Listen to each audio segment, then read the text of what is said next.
How we all doing today, folks? Welcome to my second channel, Aromatically Speaking. And I'm just gonna say from the beginning, it's gonna be a laid-back Sunday. Are you okay with a laid-back Sunday? I'm okay with a laid-back Sunday.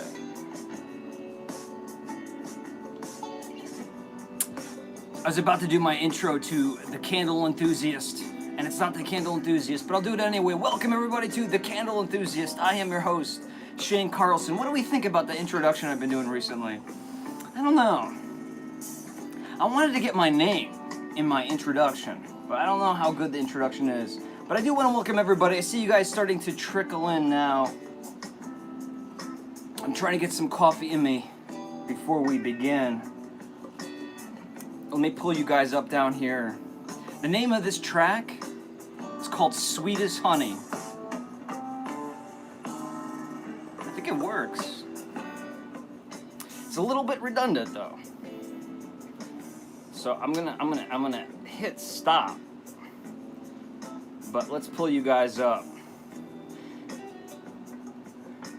What is everyone up to on this Sunday afternoon? Are we chilling? Are we enjoying those last few moments of the summer? Are we already in autumn? Are we decorating for autumn's phase one? What are we doing? Come on now. I know Aromatically Speaking has gone live. It's telling me that I'm live. I know I'm live.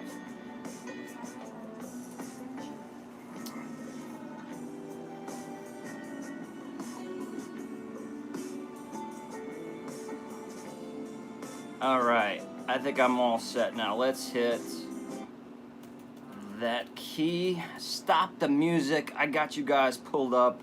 I'm looking at myself right here. Look at everyone in the house. I love this. Hello, everybody. We have Morgan. We have Rianne. We have Miss Harley Barbie. Harley Barbie. Have we been introduced, Miss Harley?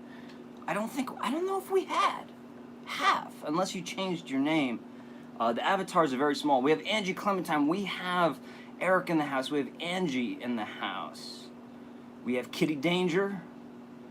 We have Nancy. We have, I said Morgan already. Hello, Morgan. Jordan, Nicole, and it looks like and we got Mark Smith.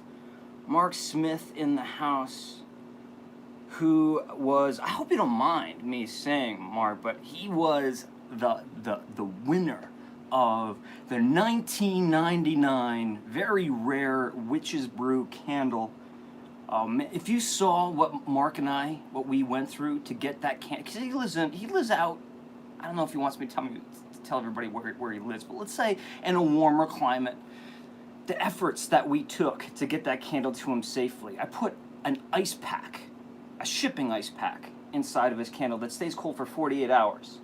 So that the candle would arrive to him safely. I hope, Mark, that candle has found a proud place in your collection. We have Jennifer, who turns out to be very, very close to my stomping grounds.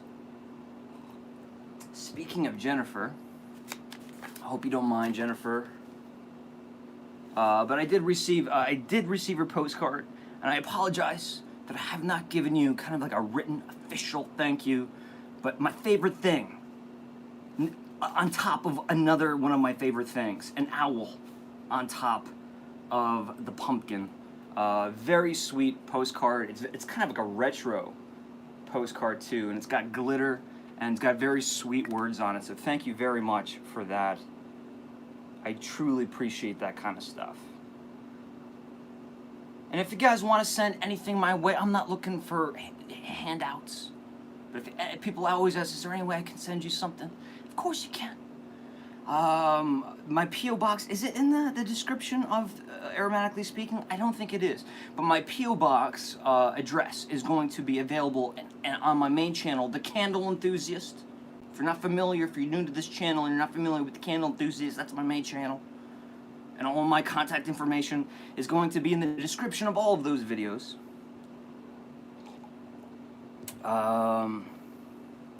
Miss Harley Barbie, I'm the one who went nuts over your Witch City Wicks Halloween collection.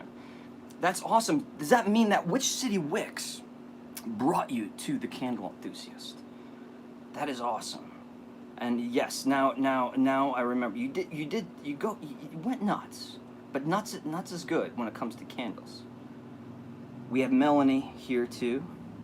So if you read the headline, if I missed anybody, I'm horribly sorry. If I missed anybody in the chat, and if you're lingering, if you're lurking in the background, watching but not chatting, come forth, chat. Introduce yourself. Especially, I know there's people that are just hiding there in the background. 6 days until the Halloween Yankee Candle party. Who's excited? I'm excited because I get to go finally get on the road. But let me just say this: I am excited, but I'm also nervous out of my mind because I don't think it comes to a big surprise. I haven't really done like an in-public vlog in a long time. I don't know how that happened, but it just hasn't happened. But it's gonna be crazy because I'm gonna be there for a while, popping in and out before the party, a day before the party, and then the day of the party, and I'm trying to keep it spontaneous this year. I'm not trying to structure it out too much. I booked my rooms, but I don't know if I'm going to continue my travels afterwards and edit in hotels, or if I'm going to come back to the office, my home base, and edit and then go back out at a later date. I do want to try to do the Big E this year, but I know nothing about it.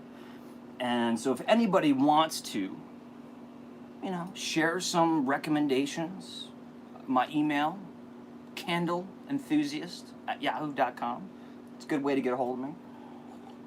The headline of this video is Live Weekend Before the Storm, which is in reference to not only the Yankee Candle party, but also it's really when I'm trying to get all these candle evaluations done. So I'm not bogged down by so many evaluations, so that I can focus on my travel aromatic adventure videos. And I'm going to try to do as much as I can this year. Come forth.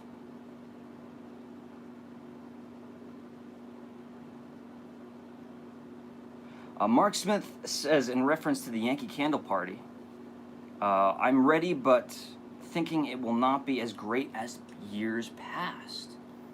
Interesting. It's if you've done your own little investigative research on Yankee Candle Halloween this year, there's going to be some really cool items. I think the biggest surprises all year, and I've said this before, all year people have been saying, including managers, some of the top people have been saying no Yankee Candle Boney Bunch this year. And back in February, I had this tip from a really reliable source that there would be, but I couldn't confirm. And then I waited and I waited and I waited. I waited too long. I didn't wait too long. I just never did get that confirmation. And of course, everybody knows that there will be Boney Bunch this year. Eric says, will you be staying at the Red Roof Inn, Shane? I may. Red Roof is, I've become family over there. Red Roof is right next to the Yankee Candle Village. But I might mix things up. There's a lot of really nice places to stay in that area. So it just depends on how long my stay will be. If it's going to be an extended stay, Eric, I might stay at the Red Roof. If it's going to be a short stay, I might try something else. There's some really cool places. What else is in that headline? 2-year Q&A. I'm going to open this up to a Q&A at some point. But I'm going to structure out a live video where I'm going to have you guys email in questions. Anything. As long as it's family friendly and as long as it's not out of control, crazy, personal. And we're going to do another Q&A session. because the 2-year anniversary, it depends on how you want to mark it. The very first shot of the Candle Enthusiast took place on August 25th, 2016. And arguably there were other things I was doing before that, but the classic shot of me in front of Yankee Candle saying, I'm forgetting the line now. I turn my head and I say, what do I say? My God, I'm forgetting the line, the very first line. Let me tell you something. I love this place, and behind me is the Yankee Candle sign. And it's kind of how I celebrate my anniversary. This will be the third time doing that preview party, documenting it for you folks. And also in the headline says, strange things that I own, with a face that looks, with the big eyes and blushy cheeks.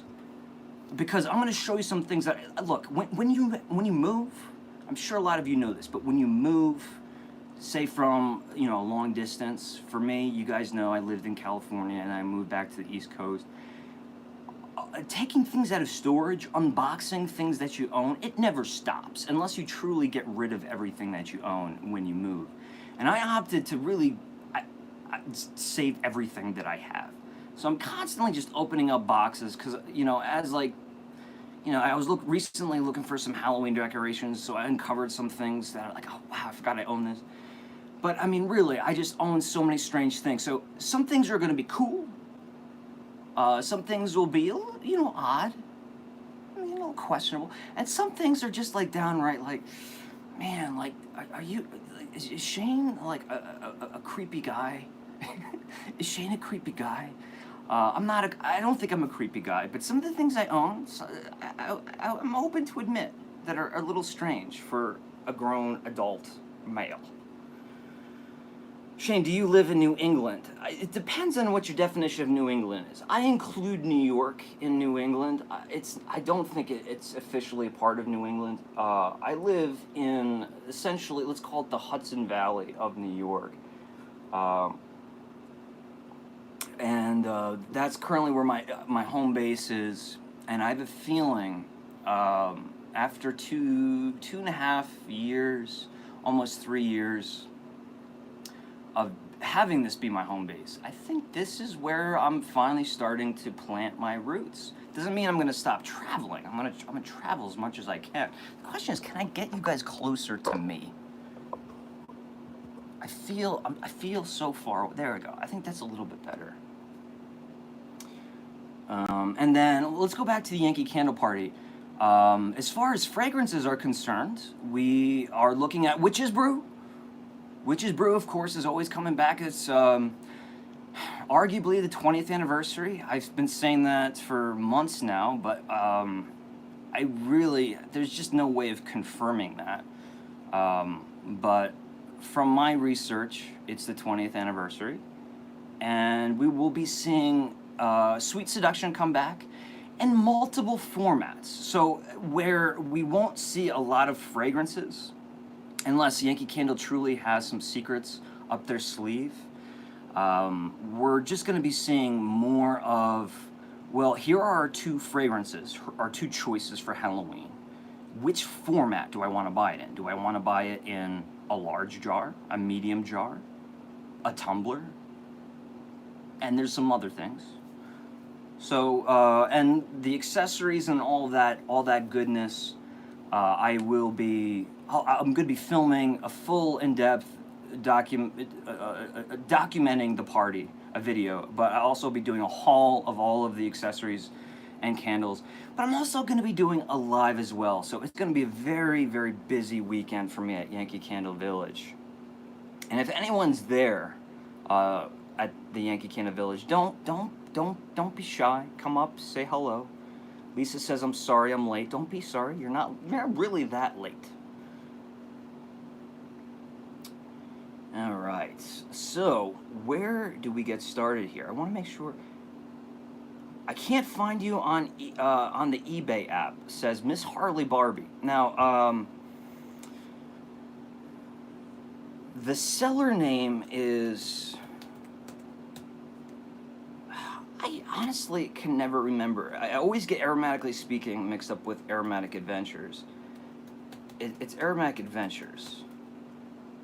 So if you want to just do like a seller search,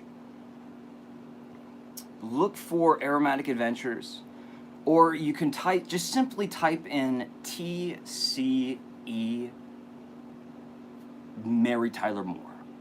It's probably the easiest way, because there will positively be no other search results. That'll bring you to my mug that is available for sale on my eBay page, and then you could just hit sellers other items. I really don't have anything else listed other than something that Doug from Spooky Villages, huge shout out to Doug. Doug and I just worked on a collaboration. I hope you guys watch both of the videos. Doug was, I mean, he always does a fantastic job. I love just the fact that he can't hide his childlike enthusiasm, even if he tried. And I love that about him. But I sent him a Wolf's Bane candle. This is a part of the retired Kringle. every live I'm talking about retired Kringle Halloween candles. But there it is. I sent him one because, you know what, he needs this. He needs this in his collection. I feel like if there's one person in the world who has to have this on his shelf, it's Doug. So I sent him one. He did his breakdown on it, and it was so fun to watch. And he pulled out, out of thin air, one of the funniest descriptors I've ever heard in my life. And I hope Doug at some point hears this. Thank you for linking that up, Eric. I appreciate it. The eBay link. Doug said it smelled like evil, dirty baby powder, but in the best way. I honestly, I didn't stop the video, but I almost had to stop the video because I was laughing out loud, literally. So make sure you check out that collaboration with Doug. It's fun. He sent me a bunch of candles. I did the same thing. I mean, I usually, when I do my evaluations, sometimes I make some mental notes, sometimes I do candle notations, depending on how in-depth I want the candle evaluation to be. But in the scenario of Doug's collaboration, he sent me 2 of these boxes. They're dark candles. That's the name of the company. Inside each pack, this is called a pack. This is the Halloween pack. There's 4 votives. And there was a Halloween pack and there was a vampire pack. And I evaluated all 8 votives on the spot, no fragrance notes, no rehearsal. And, you know, I really do enjoy doing that. And I think it sometimes makes for better, more entertaining evaluations, because you don't always say the things, like later on you're like, oh, I should have said that, oh, I should have said that. But I think seeing the process of the mind working and, you know, adding, okay, I get this, and you add it all up, and you're like, okay, so all of that kind of makes this. And then seeing the concept unfold, I think that's a fun process to see. So it's a mammoth video that I made. I mean, it's like 32 minutes, but it's very much like watching a wine evaluation, or sitting down watching me evaluate a flight of wines. It was hard. It was a hard video. It was a hard video to edit, but it was a hard video to make because of the complexity of the candles and the rare, unique ingredients. So the eBay, I said I was going to have some other Halloween items up last week on the live. If you tuned in, you would have seen that. But I haven't done it yet.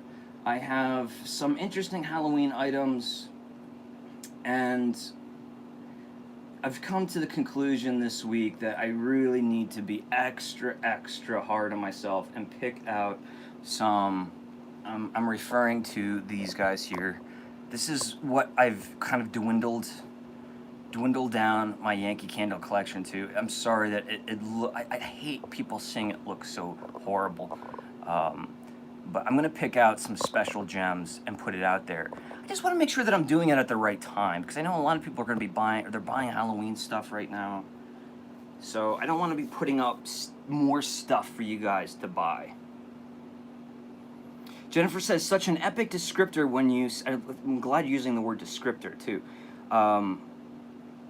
Such an epic descriptor when you said one of them smelled like latex masks in a Halloween store. So, interesting story about that. What Jennifer is referring to or referencing is one of the candles by Dark Candles, darkcandles.com.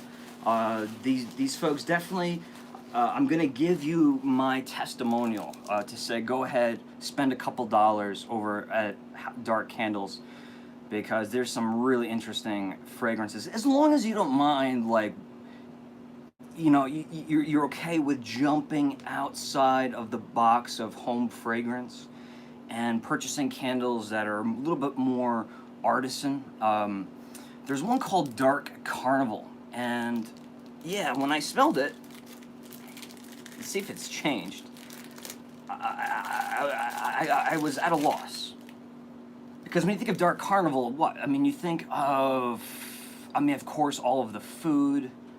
And really, I couldn't think of any... What else? I mean, what else could a Carnival candle... Excuse me, the coffee. What could it smell like? But I was getting, like, a lot of waxy, resinous. Resinous is a word. I gotta find some more synonyms for resinous. But very, like, incense-like smells. And latex. Like, if you know, you've ever owned one of those honest-to-goodness latex Halloween masks. I'm not talking about the ones that are vinyl. I'm not talking about the ones with the rubber band, right? Not one of those. I'm talking about, like, 80s, 90s latex mask, Don Post, Michael Myers sort of thing.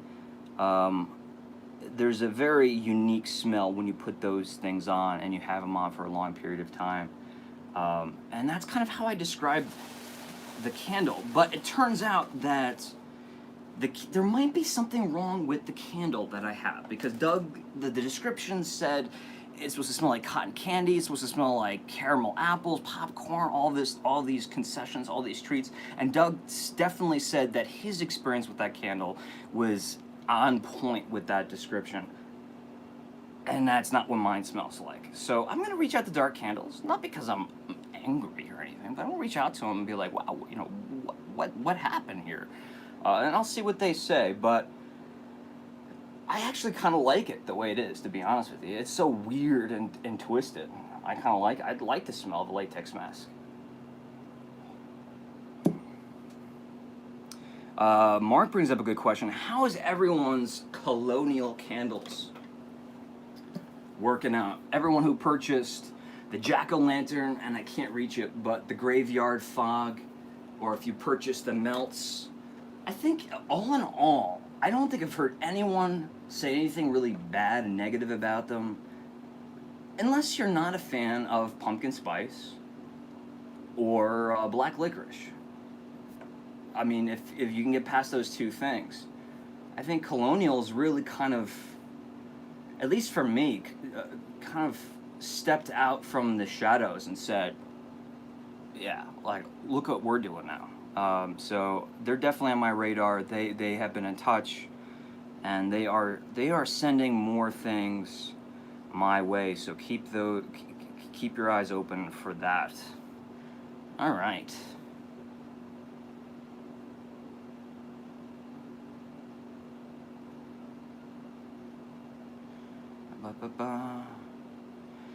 Chris, I saw your post. Hi Shane, that candle is nice and strong.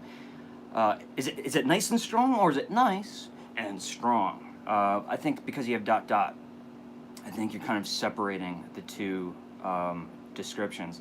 I haven't burned them yet, but I can definitely see how they would be massively intense.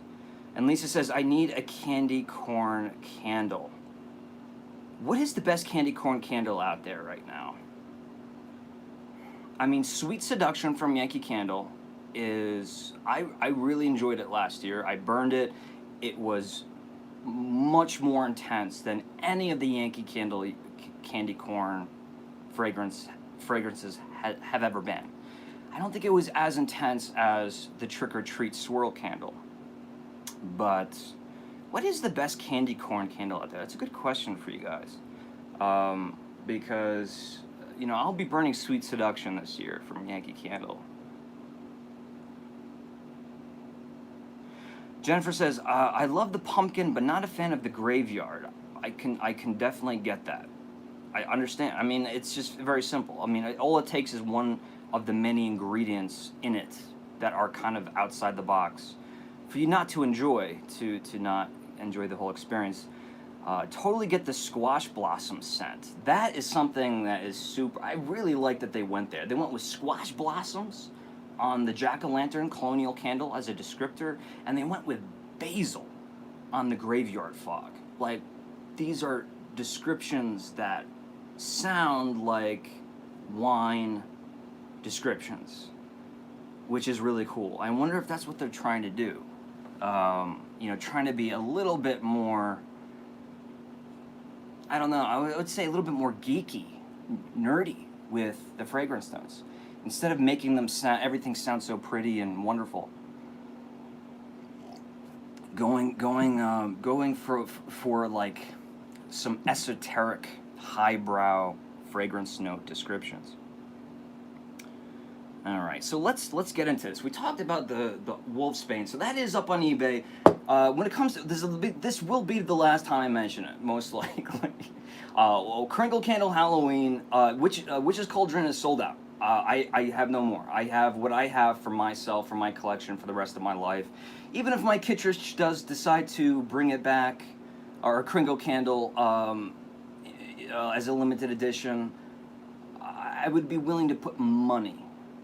I'll put money, even though I don't have much money to put down on the table. I put money on the table saying that it will not be the same experience. They're going to make it a little bit more pleasing for the masses, a little bit less aggressive, take a couple steps back. I could be completely wrong, but I wouldn't want to take the chance in relying on just having the country candle.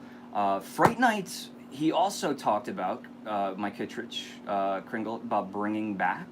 I am sold out of Fright Nights, but I do still have Wolfsbane. I bought a lot of these, and I have 1, 2, 3, 4, 5, 6 of these in total that I am willing to sell.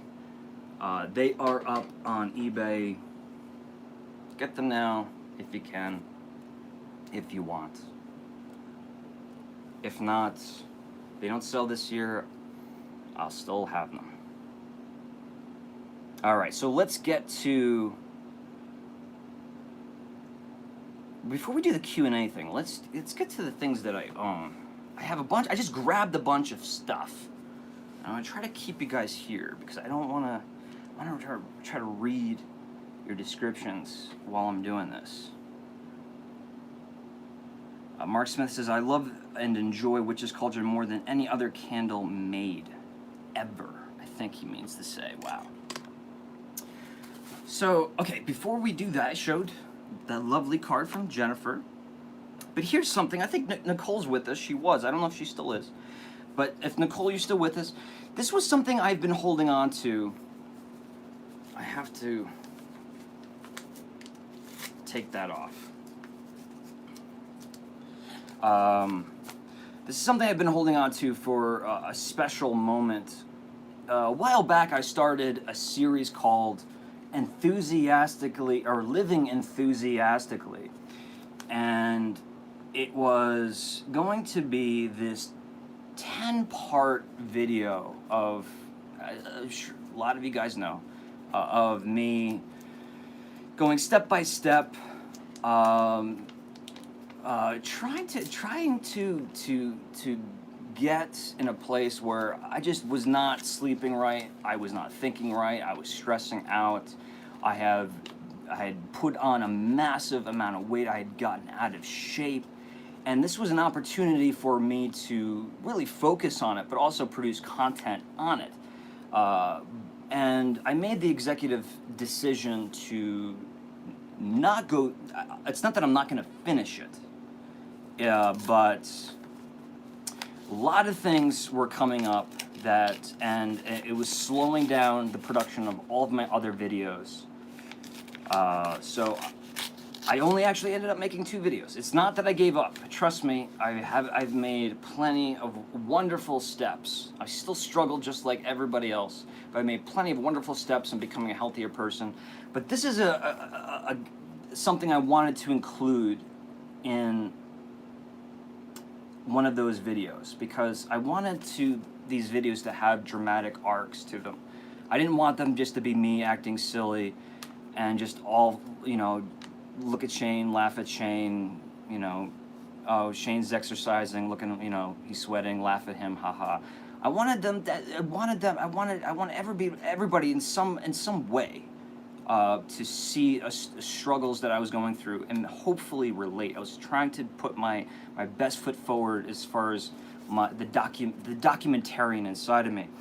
And one of the things that always pulls me and really has got me through these 2 years making videos.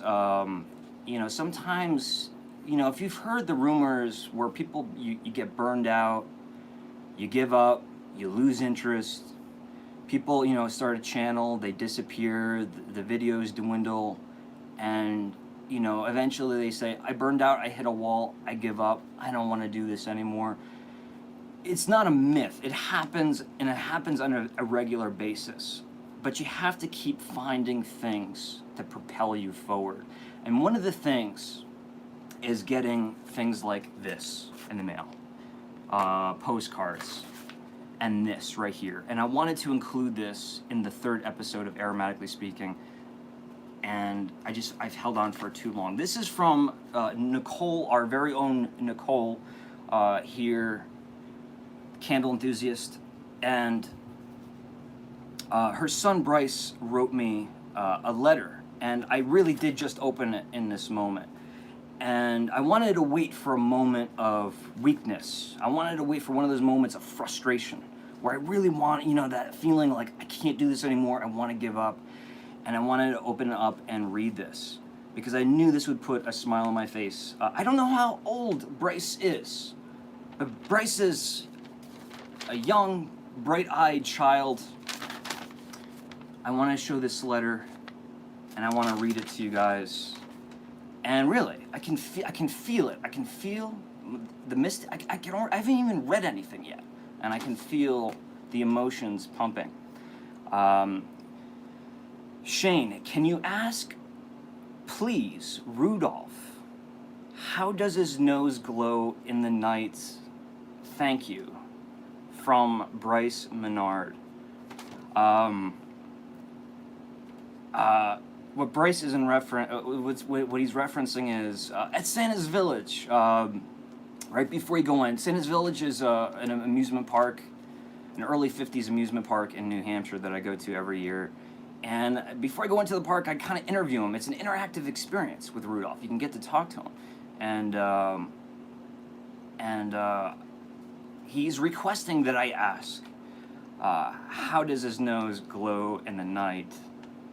Thank you. And really, again, it's the reminder that it's not just, the adults out there behind the candles watching. The fact that there's children out there who every now and then peek at one of my videos. I don't know. Maybe some of you guys can relate. It's a very special feeling. And I knew this would make me slightly emotional.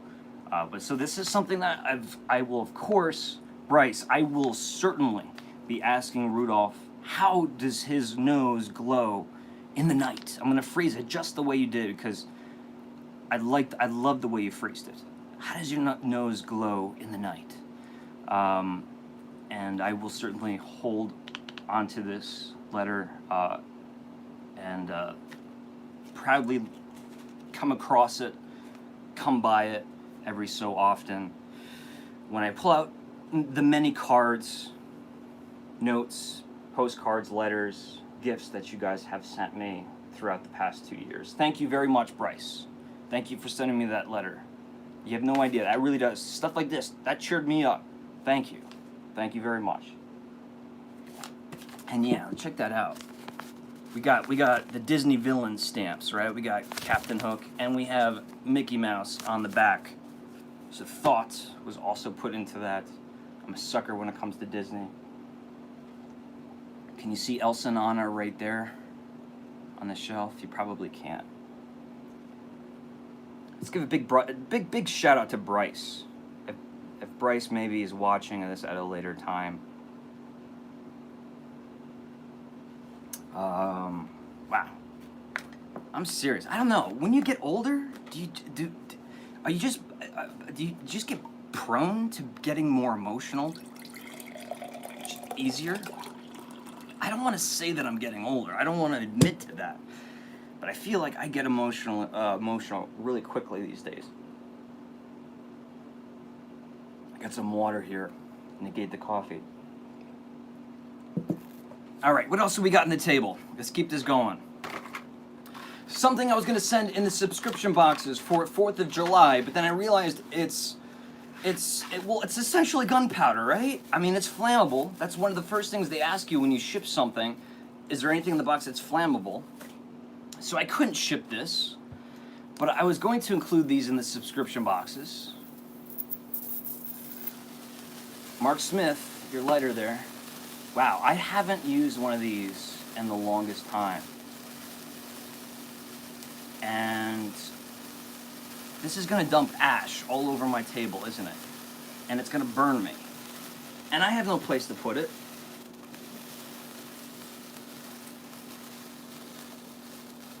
That is a fun experience. That right there cost 25 cents. That was a 25 cents experience to light that. I also have these little, look at that, the sawdust is pouring out. These little things the little poppers, I'm not gonna open that. Those aren't as fun. Check this out, pre-Boney Bunch. Pre-Boney Bunch. There's a few of you out there who might, who've, maybe worked for Yankee Candle or who have really been hardcore Yankee Candle fans throughout the years. This was a little tea light holder. I'm not sure what year that was. No smoke alarm. Well, I do have a smoke alarm, and it's right there. Look at the price on that. Can you see that? I know it's flipped, but it says $4.99. $4.99 for an accessory from Yankee Candle. Good old days. Good old days. What else do we have on the table? These came across in storage. Actually, I didn't come across these in storage. These were just found. I'm not really sure where they came from, but they were found. A miniature of pumpkin pecan waffle, Bath and Body Works. Once again, I've never had anything negatives to say about Bath and Body Works. I know that's a fan favorite, and it's been repackaged in many forms. I was burning this one with Bren's collaboration. Did everyone see that video? The collaboration I did with Bren, mystery box. This is going to be Leaves. I should do evaluations on all of those, but time. All right, what else? So let's get slightly more obscure. And then we'll get into the strange and peculiar. And then we'll get into the flat out weird. You guys know that I'm a big Mary Tyler Moore fan, right? Yeah, I think you know. Which means I'm a very big fan of the Dick Van Dyke Show. The Dick Van Dyke Show is really, the fondest memory that I have of Mary Tyler Moore. And you guys know that I love coffee. I'm a self-proclaimed coffee aficionado. And something that I always noticed throughout the whole series of the Dick Van Dyke Show is that Mary had, for the most part, throughout the entirety of the series, one particular coffee carafe, mid-century coffee carafe, and I had to have it. Not the exact one, because God knows where that is. But I had to do some research and find out not one that looked like it, but the exact one. And I actually own 2 of them. So weird, kind of weird, but come on, that's super cool. This is Mary Tyler Moore from Mary Tyler Moore's Coffee Craft from the Dick Van Dyke Show. This is the same exact make and model, and in wonderful condition. Like I said, I have 2 of these. This one is in slightly better condition. The other one, the gold coating has kind of been washed away. Same size, same everything. And these things back in those days were meant to last. This needs a good cleaning. I'm just worried of taking off any of the decorative designs on the glass. There's actually some cobwebs in there. But I just wanted to I don't think I've ever shared that. Now, there was a different carafe in the first season. I own that one too. I found that one. And if you look right there, in the very last season, season 5, I'm guessing what happened is a prop was lost or broken. They upgraded to a larger carafe, and that's right now sitting right there. I'm going to be switching things on and off that shelf through, every video. So that's not too weird. That's not too weird. But it's gonna get strange. Trust me, keep watching. I love mid-century. That was my initial idea for when I redesigned my room. I wanted to do like a mid-century kitchen. That's where the idea started, and then it evolved to obviously something completely different.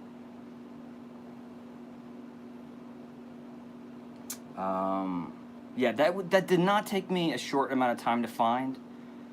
And not only that, once you do find these things, you have to convince the people to let them go, and for a price that is affordable.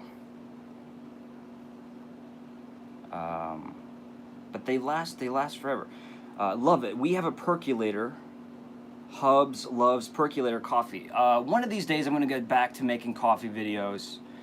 Hardcore coffee fans, not all of them, but I would say a large percent of them, like the real hardcore ones, the ones that you see like competing in the barista competitions, they look at the percolator as like the devil. It's to them it's like you're killing the coffee. I don't subscribe to that. I actually collect a lot of percolators. Mocha pots, the classic Italian, we've all seen them, stovetop coffee makers. I am convinced that I've made a lot of progress in the past. I haven't done this in a long time, but I'm convinced there's a way to perfect the mocha pot, to make an exceptional brewed cup of coffee using the mocha pot. And I can't wait to figure it out and share it with the world, or with you guys. The siphon really is the way to go. Mark knows his coffee. Mark, I would love to have a siphon, but with the fact that I'm always moving and stuff like that, like I just don't buy this stuff anymore. The siphon, if you really are hardcore about coffee and you don't mind putting in the extra effort every morning to make a perfect cup of coffee, knowing that every now and then you're going to make mistakes, actually more than every now and then, but maybe 50% of the time that you're going to get it wrong, the siphon is the way to go.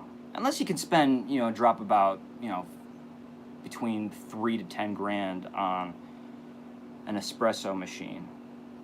I can't do that. The siphon is the way to go.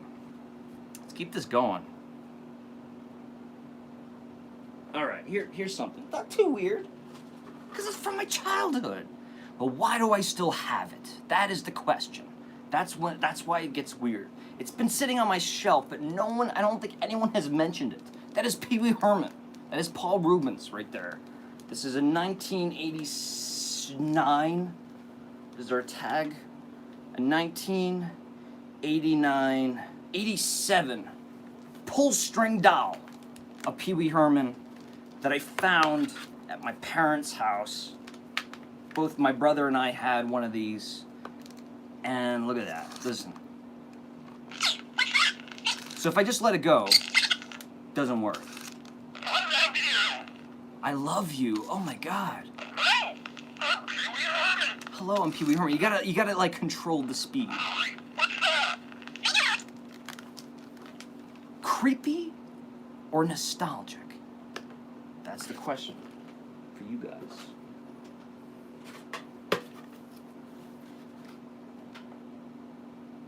That's creepy. This should not be happening right now. Why do I have this?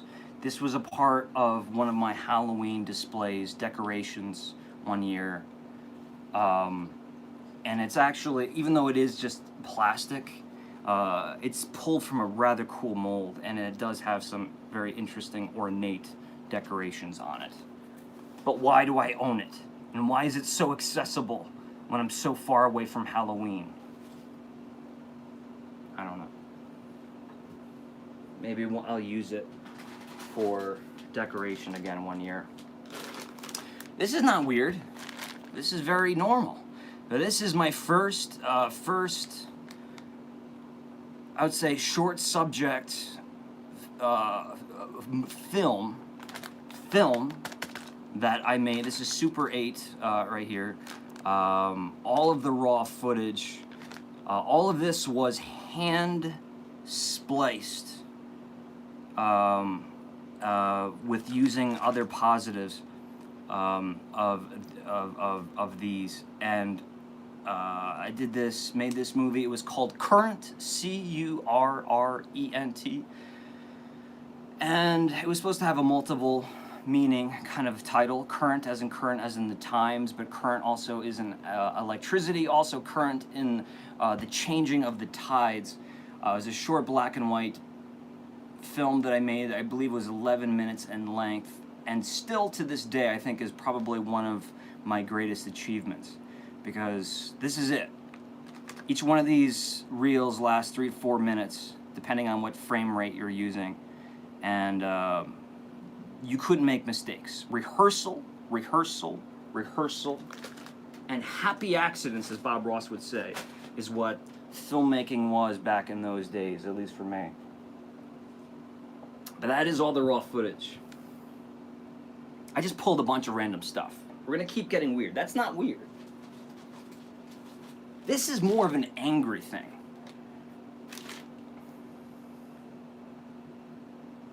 Rianne says, "Have you ever tried eating licorice? I want to send you some. I ate licorice, black licorice yesterday. I remember my brother Eric. Rianne knows Eric, EPC. He bought. Was it 2 years ago already? Please don't tell me it was 2 years ago. But Eric bought like a bag of really good black licorice during Christmas. And myself, Eric, and Monica, we just sat on the couch and we ate black licorice. It was so good." Lisa says, "Yesterday was my 30th wedding anniversary." Well, congratulations, Lisa. That's huge. 30-year anniversary. Sincerest congratulations. I hope you did something really special. And if it truly was yesterday, awesome that it was on a Saturday. What is 30 years?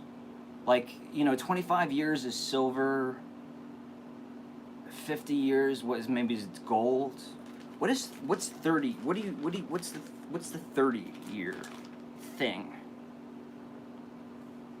So 2 years ago, I went to Radio City Music Hall to see the Christmas Spectacular. I took you guys. You can find that video on my main channel. I couldn't film the show, but I really wanted to get an interview with a rockette. I was determined. I'm like, if I don't get an interview with a rockette, then this video, I knew it would set the video over the top. The whole idea of the video was to get the lighting of the Rockefeller Christmas tree. And I even failed with that because they didn't allow backpacks. And I had a backpack with all of my equipment in it, so I couldn't just throw it away. So I did not get to interview. I could have recorded a conversation with the Rockette, but I'm not going to do that. That's not only is that creepy, but that's not right. You can't do that. It's probably illegal too, especially when you're sharing it with the world. But I did meet a Rockette. I didn't even get her name, but I got a picture taken with the Rockette. And then later on, one of the tour guides said, "Do you want to get your picture taken with Miss Rockette, real Rockette?" I'm like, "Yes, I want a picture of me with a Rockette." It's sad that she is how many inches taller than I am? I mean, I'm not super short. I'm 5'10"-ish, almost 5'10", and she's towering above me. So I'm like, yeah, give me a picture. So this is where this was annoying. So they gave me this. It's like, you know, I got a picture, I got a magnet, I got a frame, I got this thing, this huge thing. And then as I was walking away, they're like, "Sir, you know, you have to pay for that." Could you have told me this? You asked me if I wanted a picture with a Rockette. I wanted a picture. I didn't want to spend $45, I can't remember, for this. In retrospect, I still not glad that I spent this much money. She was very sweet. She was a very nice young lady. I'm sure she's very talented. But man, $45. I would have been happy with a snapshot on my phone, which ironically probably would have looked better than this photo. So that is just, I needed to get a little anger out. That's all I had to do there. Nancy says they're great pictures. I guess so. Maybe, and when I discover them in storage years from now, I'll look back on it differently. Yeah, you know, it's this thing. It's like you get your price for Christmas Spectacular. Good price. I got a good price. I was like 6-7 rows, center stage, because I always go alone. That's my secret of going to concerts or Broadway shows or shows off Broadway or concerts, stand-up comedians, anything. The secret of getting the great ticket at the great price is to go alone, because there's always that one solo seat somewhere that you can get at a really good price. You can go with a friend, you just can't sit with them. They have to sit somewhere else.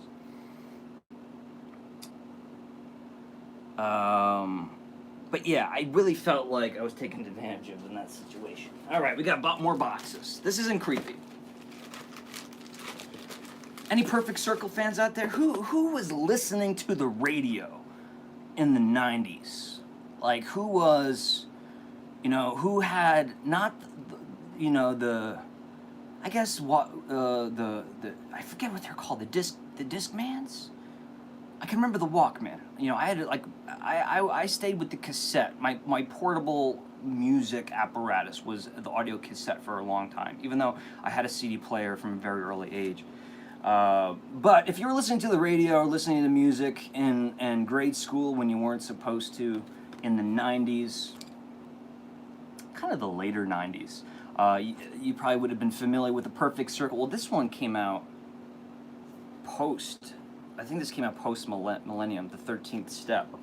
This was sadly, I'm thinking this was maybe taken without permission from something like a record store. And I apologize, I was a kid. I'm not a thief, I'm not a criminal. This is very special. This is a limited edition Tom Petty pick. Guitar pick right there. Every time I lose my pick, I say to myself, you know what? I'm going to take this pick and use it.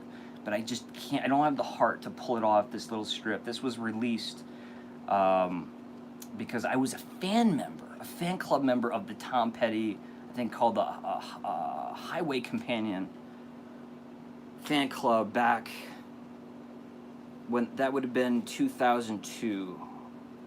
Tool, Mudcrutch business cards, the doors. That's not really what I wanted to show you. This is kind of cool. This is really cool. Come on. Star Wars fans, anybody out there?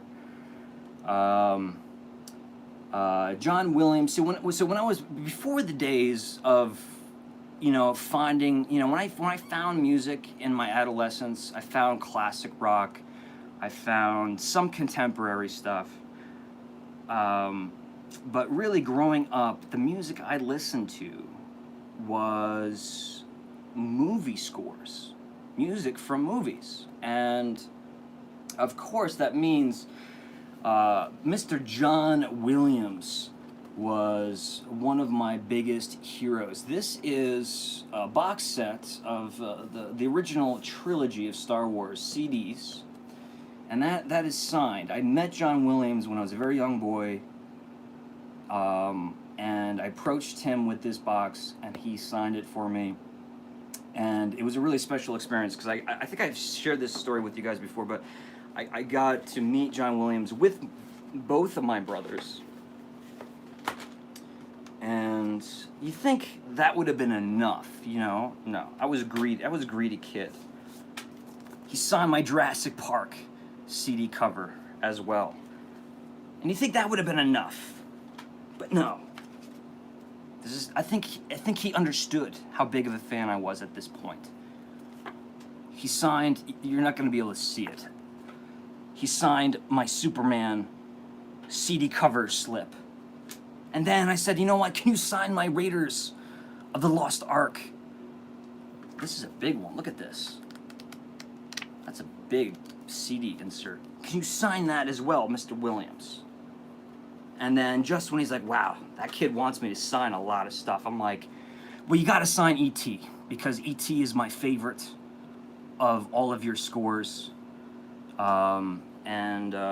Yeah, so John Williams, not only such a nice guy, so nice that he signed all of these things for me. I got some concert tickets here. I'll run through some of them real quick. 9 Inch Nails, The Machine, Pink Floyd cover band, The Exorcist, I saw that at a movie house, The Wild Bunch, David Copperfield, Tool, Bob Dylan, waited 19 hours in line to get that ticket, Tool, Perfect Circle, Tom Petty and the Heartbreakers featuring Bob Dylan and his band, PNC Center. Any one of you guys there? See that? David Copperfield, Tom Petty, John Williams. This is the tickets. This is when I met John Williams. And then what was this? Jerry Seinfeld. Jerry Seinfeld in Atlantic City. All right, let's keep this going. Let's move quicker.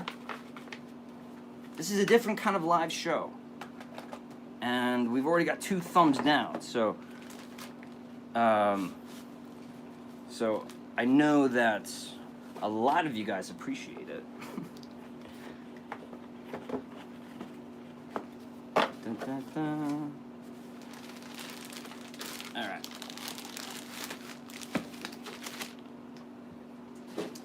You guys know I'm a big fan of Salem. A lot of you guys are big fans of Salem.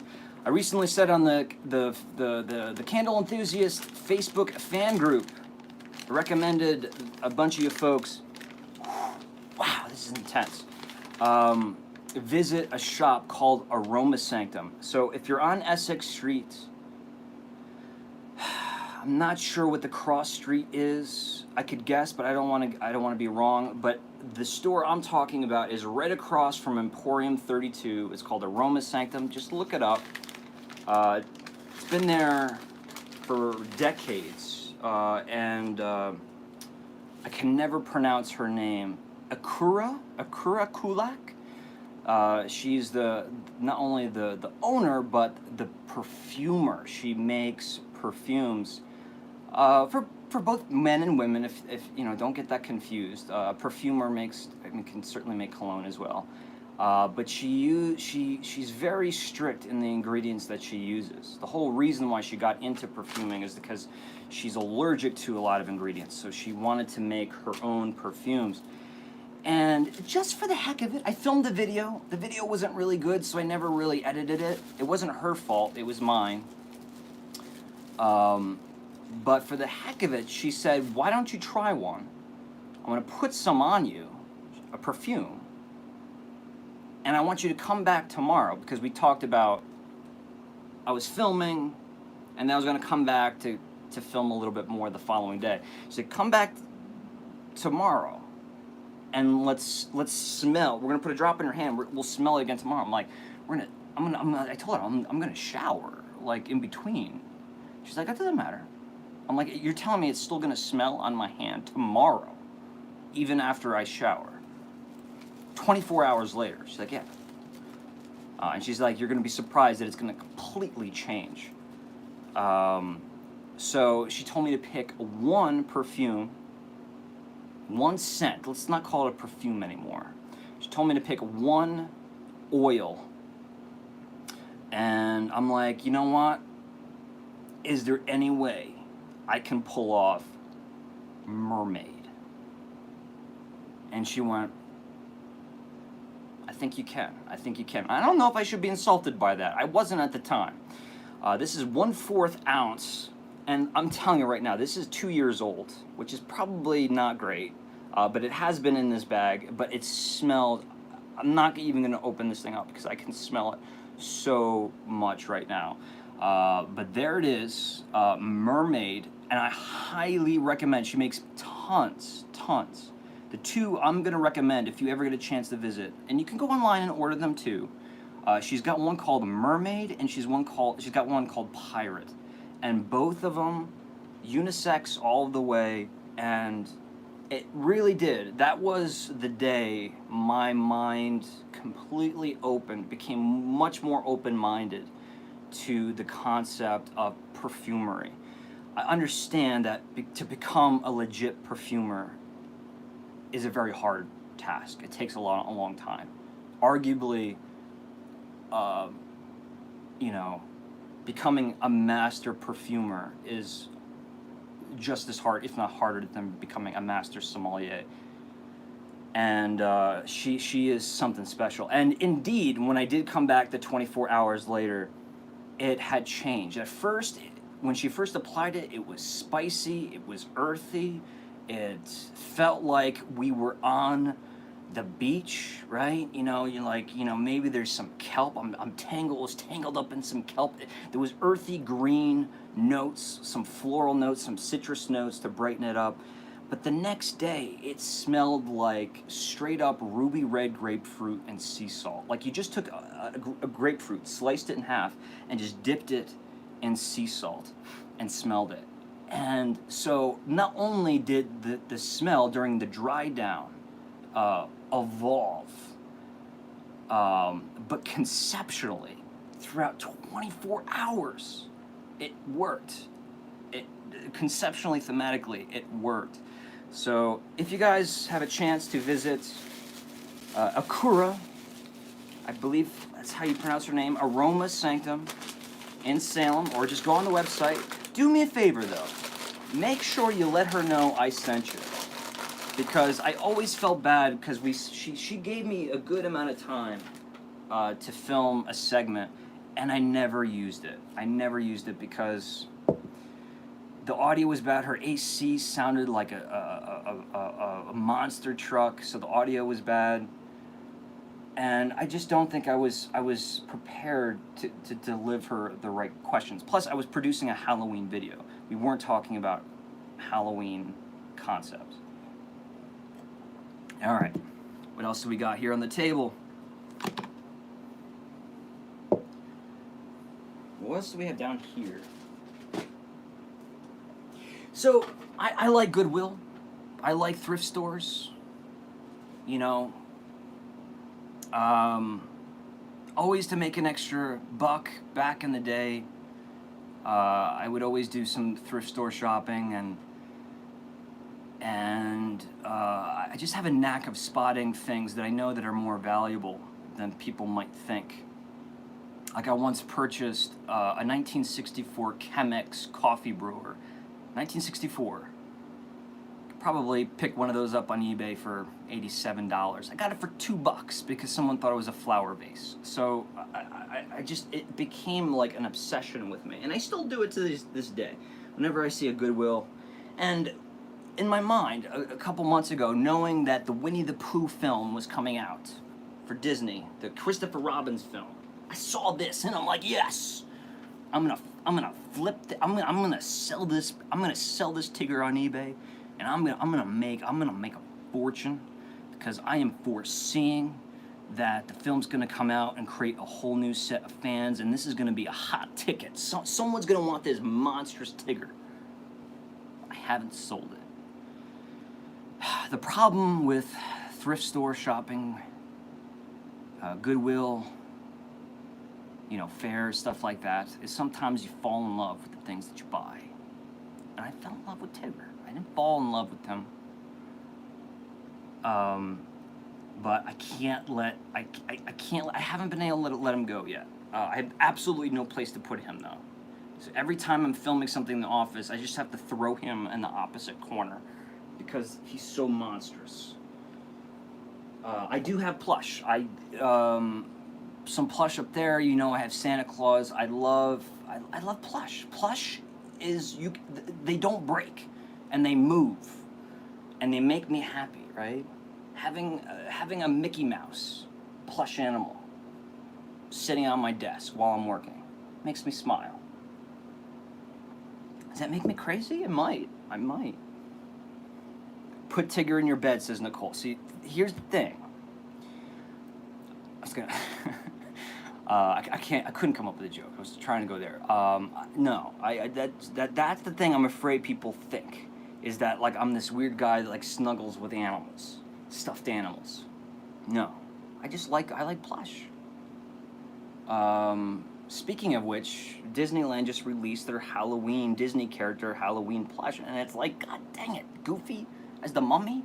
I want it. And two parts to this.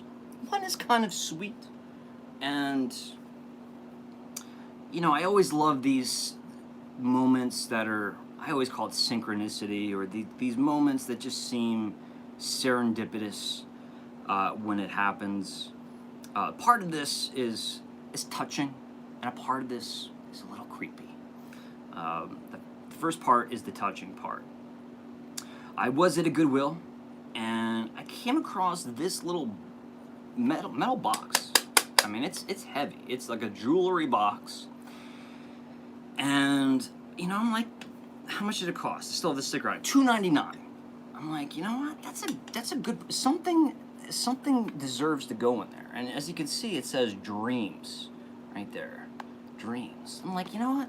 At some point, whether I sell something on eBay, can like send this to someone as like an extra, put something in it, or you know, maybe I can find something nice to put in it. But no joke, probably about 6 days after I purchased this, is when Dolores O'Riordan from the Cranberries had passed away.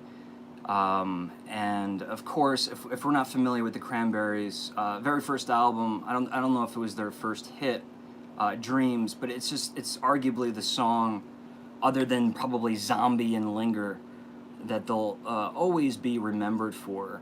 And purchasing it at that time, and it was still in my car when I found out that she had passed away.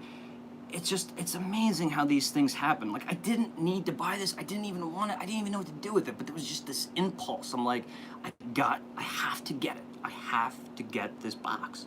And I did, and I'm glad I did, because there was something about that moment when she passed away and when I had this box that made that experience a little more tolerable. I felt like maybe in some way it was a Dolores reaching out in some fashion. Now, what do I keep inside of this box? This is the creepy part. It's not creepy. I don't think it's creepy. But when, not Frozen, but Olaf's Frozen Adventure came out, which was the short before Coco last year, right? There's that scene where Anna and Elsa, again, you have to be a Disney fan to understand this, are in the attic, and they open up their stuff from childhood, and then they see like Elsa's stuffed animal, which I do have, Sir Jorgen Bjorgen, but also Elsa's box was filled with numerous gloves. And I said to myself, how cool would it be if I commissioned someone to make an exact replica of Elsa's gloves? Not for me to wear, but for display purposes. And although these are not, they're far from what I would consider a perfect replica, these are pretty dang close. These are hand stitched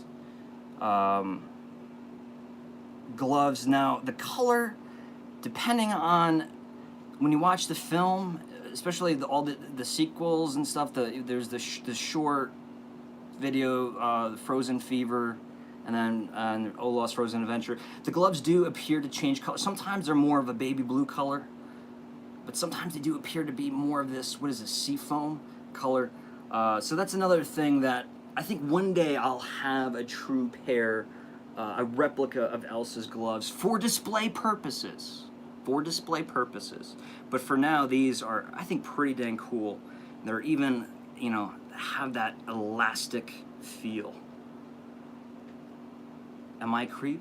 I don't know. But something like this makes me happy. So I kind of forgot about them, but I keep them in that little dream box, Dolores's box.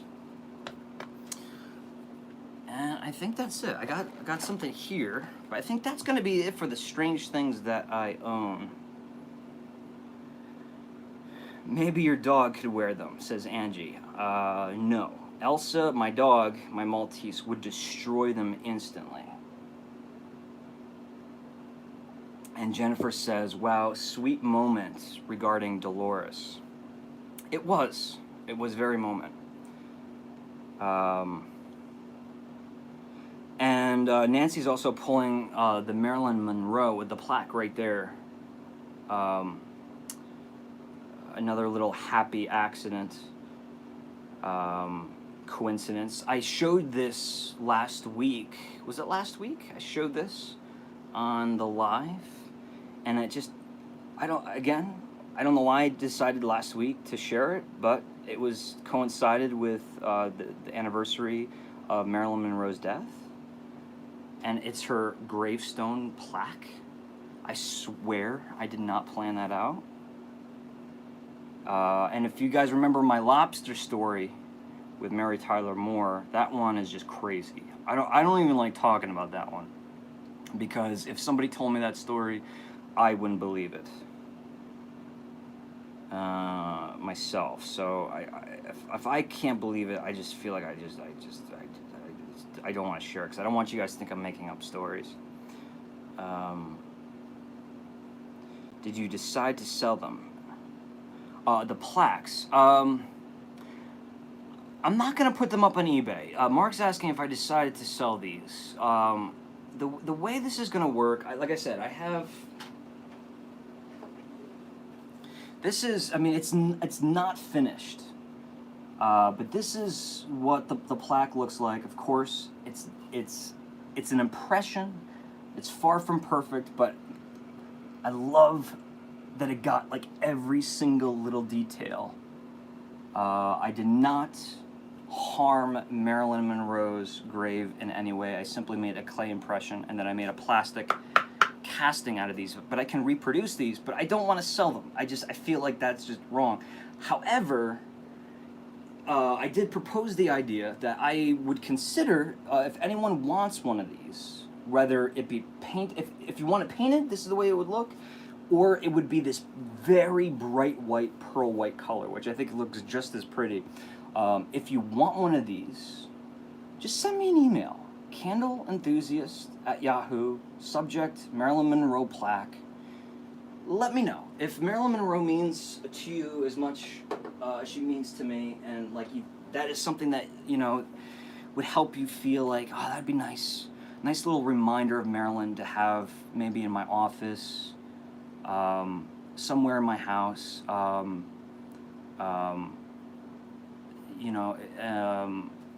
Send me a message. What I won't sell them, but maybe what I can do is we'll figure out something like, if there's a pledge or a contribution to the channel, I'll gift one of those to you. But I only have 4 of them, so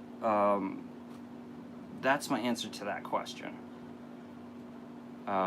There's already been a couple people who've showed some interest, so it feels wrong selling them. What happened to last week's live recording? Try to go back and watch it, but it's not available. I took it down, Suzanne. I took it down. Every now and then, I decide to. Sometimes it's the bad reception. Sometimes it's my performance. Sometimes, I just feel like if the show is definitely not rewatchable, I don't want to keep it up. Last week we had some trolls, and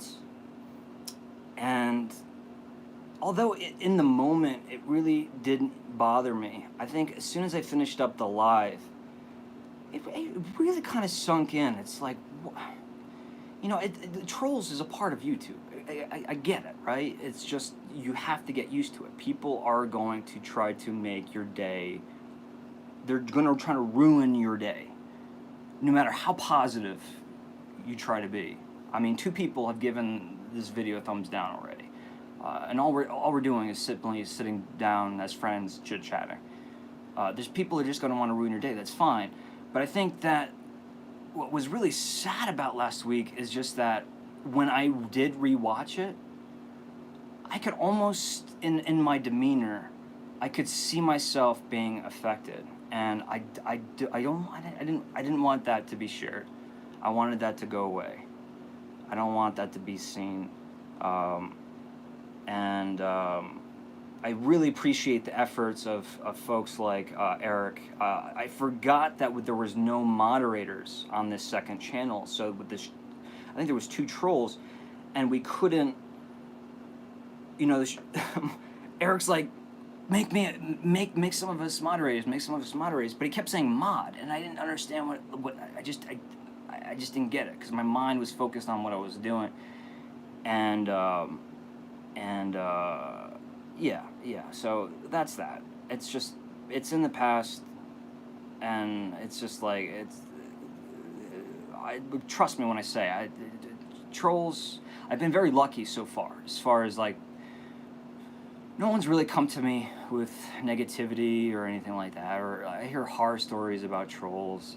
I've really dodged all of these bullets. If you go onto the Facebook fan group, again, I mean, it's not mine. It's not something I created, the fan group, but I mean, it's everything stays positive. I like it. I like it. But every now and then, some people some sad people want to come out and hurt others. It's just the world. But there's no place for that. I don't even want you guys to think about that kind of stuff when you're watching my content. I want this always to be a safe place.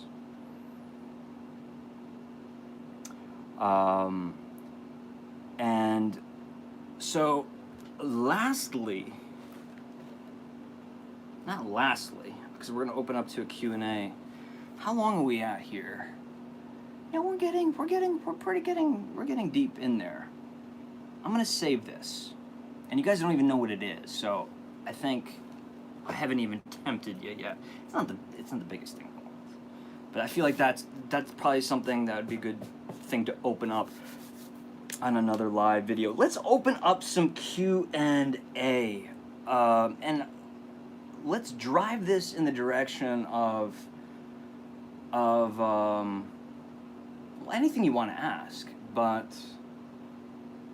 it has been 2 years my life has changed, believe it or not. I know it sounds crazy. I know it must sound like, Shane, you post a video once a week, you go live once a week.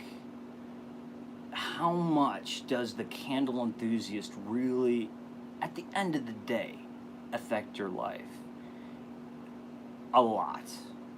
Because your mind is always in the present, for me anyway, is in the present. It's in the past. But I think most of the time, the efforts and my mind is focusing on the future. I don't really want to keep making the same kind of videos over and over and over again. I mean, I'm not going to stop making the kind of videos that I'm making now. You guys know this. But naturally, I want this to grow. And I think what really, and I hope this doesn't offend anybody, but I think what really, because I've thought about this topic a lot. What really makes me different, and I'm not talking about any other candle reviewers. Forget about any candle reviewers or evaluators. I honestly don't even consider me a candle evaluator. It might make it easier. But if you consider where I am versus other YouTubers that are doing similar things that I'm doing, showing you things, talking, sharing their opinions, doing evaluations, taking you out and about every so often. I think that what really is the definable difference between a lot of YouTubers is that you have the commentator, meaning like the radio host, the person who's there to share with you an opinion. And this is not bad at all. I mean, this is wonderful, right? We all listen to radio shows. We all listen to podcasts. We all listen to the news. At least, hopefully, every now and then we check in with the news. I'll leave it at that. But that is commentating, right? That you're commenting, not commentating. Commentating is not really a word. But what I'm trying to do, I'm always trying to do is show. This is me commenting, right? This is me doing like a podcast.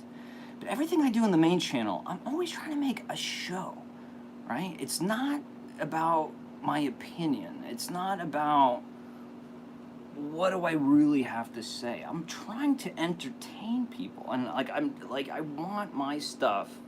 I want to be able to make videos that become bigger and grander. And I want to grow, right? I don't want to be popular. I don't want to be famous. I don't want attention.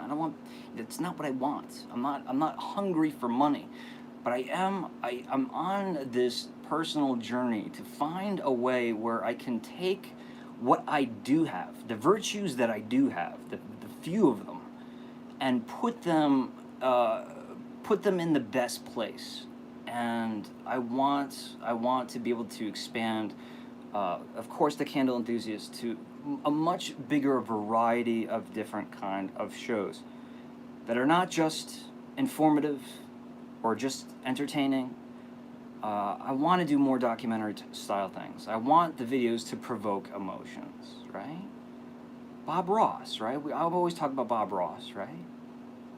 Bob Ross never sat down and talked to us about the performance of the acrylic or oil paints that he was using. No, he just painted for us. I didn't paint when I watched Bob Ross. A lot of you that watch Bob Ross probably don't paint. But we enjoyed watching him paint, right? We enjoyed watching him do something that he really loved, and his enthusiasm made us comfortable, made us happy. So I think that's what I'm trying to do. Like, I'm not trying to report to you, this is a brand new candle from Bath and Body Works. Should you buy it? No, you should not buy it. No, that's not. I mean, that's what the candle. That's why we have the wonderful other candle reviewers on YouTube for. On YouTube, on Instagram, there's so many people that have wonderful noses. You can find someone who shares your taste in candles and use them to guide you in your purchasing of fragrances. I want to be that Bob Ross. I'm going to sit down with a candle And I just want to create entertainment. I want it to be more of a sit back and relax experience. And in order to do that, I can't do it in one take. I can't do it with one camera all the time. I prefer to have a little bit more production value, and I prefer to invest my time in editing. And at the end of the day, if somebody watches one of my videos, and then the day later they're like, you know what, I'm gonna watch that again. That was kind of fun. That's it. That is what I'm striving for. I say it all the time, guys. A lot of you are here every week, probably want to wring my neck. But I just want to just keep reminding that is what I'm trying to do. I want to make a show, especially with the traveling stuff coming up, that is rewatchable. Sit back, relax, grab a cup of coffee, and enjoy. I don't even know where this all began. But I think that's the definable difference between some other YouTube, not candle evaluators or reviewers, but other YouTubers out there, versus kind of where I am. I kind of fall, I don't really watch a lot of candle reviews. I have great friends in the YouTube community who do candle reviews, and Instagram community. But I watch my brother. I watch Adam the Woo. I watch the Tim Tracker. I watch iJustine. I watch Good Mythical Morning every now and then. It's like I like seeing what other people are doing to push the platform of YouTube further and further and further. That's the kind of enjoyment I get, and that's my ultimate goal. So why is my mind constantly consumed by the candle enthusiast? How has it changed my life? Well, that's how it's changed my life, because I'm thinking long game. I'm not thinking about, I got to do this video right now. I'm thinking about the long game. How am I going to get this vision I have here? How am I going to actually make this a real thing? How is this going to grow and do it in an organic way where it's not, I don't feel like I'm a hack or trying to, quickly escalate in subscribers when it's not really warranted.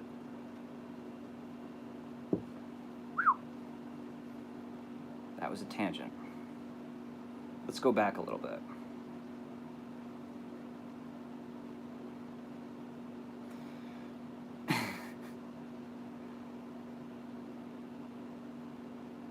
Eric, he just makes me laugh. He does. He makes me laugh.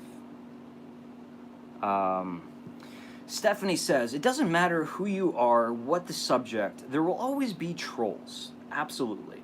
You're great, and anyone that doesn't think so is missing out. Stephanie, thank you so much. Really. There's only so many times I can say thank you to you guys. And I say thank you probably 40 times a day to people, and it just sounds so disingenuous sometimes. And I just truly want you to know that when I do say something as simple as thank you, and it really means a lot. Thank you for the kindness. There's only so many ways I can phrase it, but it truly does mean the world to me. It really is. It's you guys that are the currency that keeps me going. Currency is probably not the right word, but it's the fuel. Fuel is a better word. Currency doesn't really get you anywhere.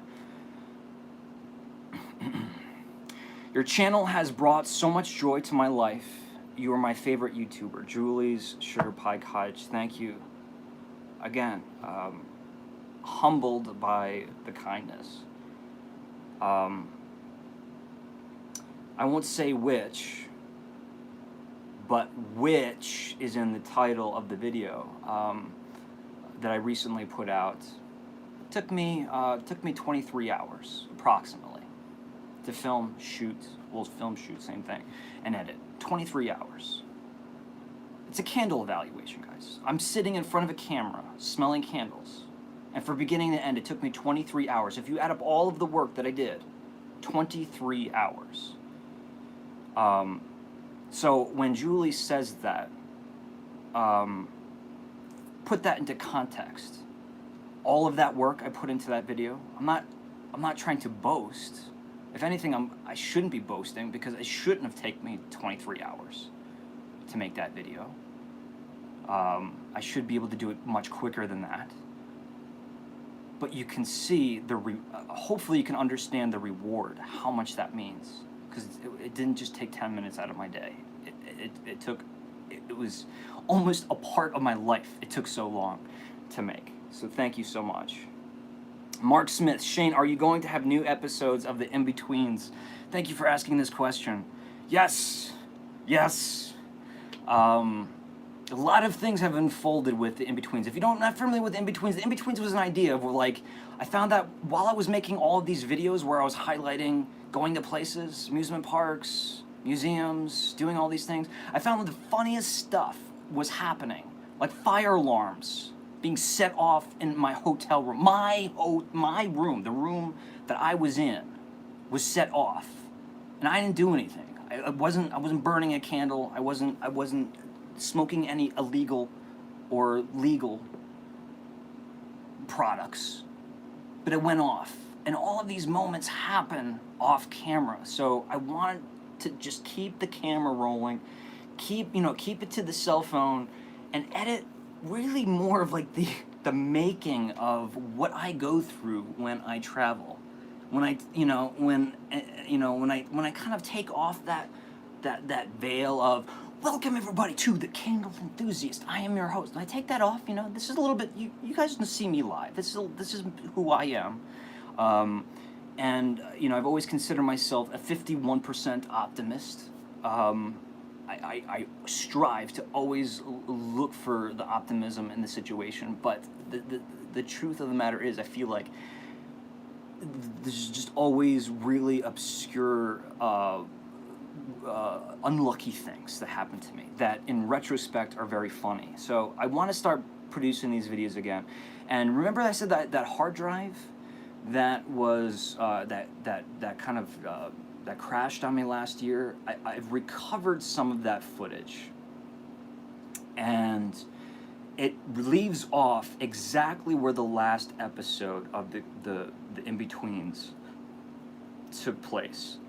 I was on my way back to Salem, and when that video ends, I'm walking out of a hotel room, and I'll share this with you guys. I was walking out of the hotel room, and on the bottom of the screen says "to be concluded," and which obviously means there's another part coming up, and there never was. Moments after that, I found out that my dog, really my brother's dog, but our family dog, Zero, had passed away. And it completely changed, obviously, the course, the trajectory of that road trip. And what made it worse is that Zero, the dog, I was in Salem, Massachusetts. The dog had spent so much of her life in Salem, and so I felt close to her, and at the same time, I felt so very far away, and that I wasn't there with her to say goodbye. So it was such an emotional thing. So I spent that day, instead of just wallowing and feeling really sad, I tried to be very creative, and I filmed a lot of stuff, and I never intended to ever show it. If anything, I felt like it was something maybe I'd share with my brother. But whenever something upsetting happens to me, the way for me to cope is to do something creative. It's just the way I deal with bad stuff, right? Something bad happens, pull out a pencil and paper, start drawing. Something bad happens, pull out the camera and make a video. Something bad happens, pick up some material and sculpt something out of it. It's just the way I cope with things. So that's what I did that day. And I think where I'm going to pick up, I don't want to make it a sad In-Betweens video, but I think, I think I have a good way of incorporating the stuff that happened on that day, and really putting a very positive, very happy light on the situation. Because remember, this somewhat corresponded with me also, Elsa becoming a part of my life, my little puppy. So the in-betweens will be coming back, and there will be kind of a very old footage of the in-betweens coming back. And not only that, but I was thinking about doing an in-betweens of an in-betweens video that is essentially made up of just bloopers or outtakes, things I'd never used. Especially in the beginning, I would just let the camera roll sometimes in the car and just talk to the camera and explain exactly how I felt and what was going on. It was like a way of me talking to myself on the phone. So there's some funny stuff there. So give me some time. I feel like if there's time in hotel rooms when I'm traveling, that'll be a great way for me to relax, get my mind off what I was filming that day while I was traveling, and focus on filming the in-betweens. It'll give me a way to take a break. Long answer to a short question. Hi all from New Jersey. Laura is in the house.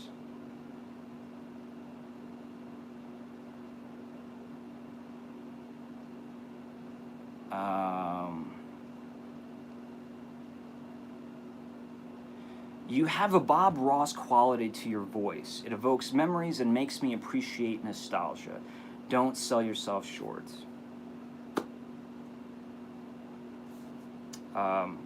Thank you to you, Stephanie. Thank you. With 100% sincerity. That was me with the Colonial Candle video. That was me with the Colonial Candle. You made it so... that was me with the Colonial Candle video. You made it so fun to watch. I watched it 3 times. I'm far back in the comments here, guys. Awesome, Katie. Bam. Like, high five. Seriously, high five. That's man, makes me so pumped, right? Because that's the goal, right?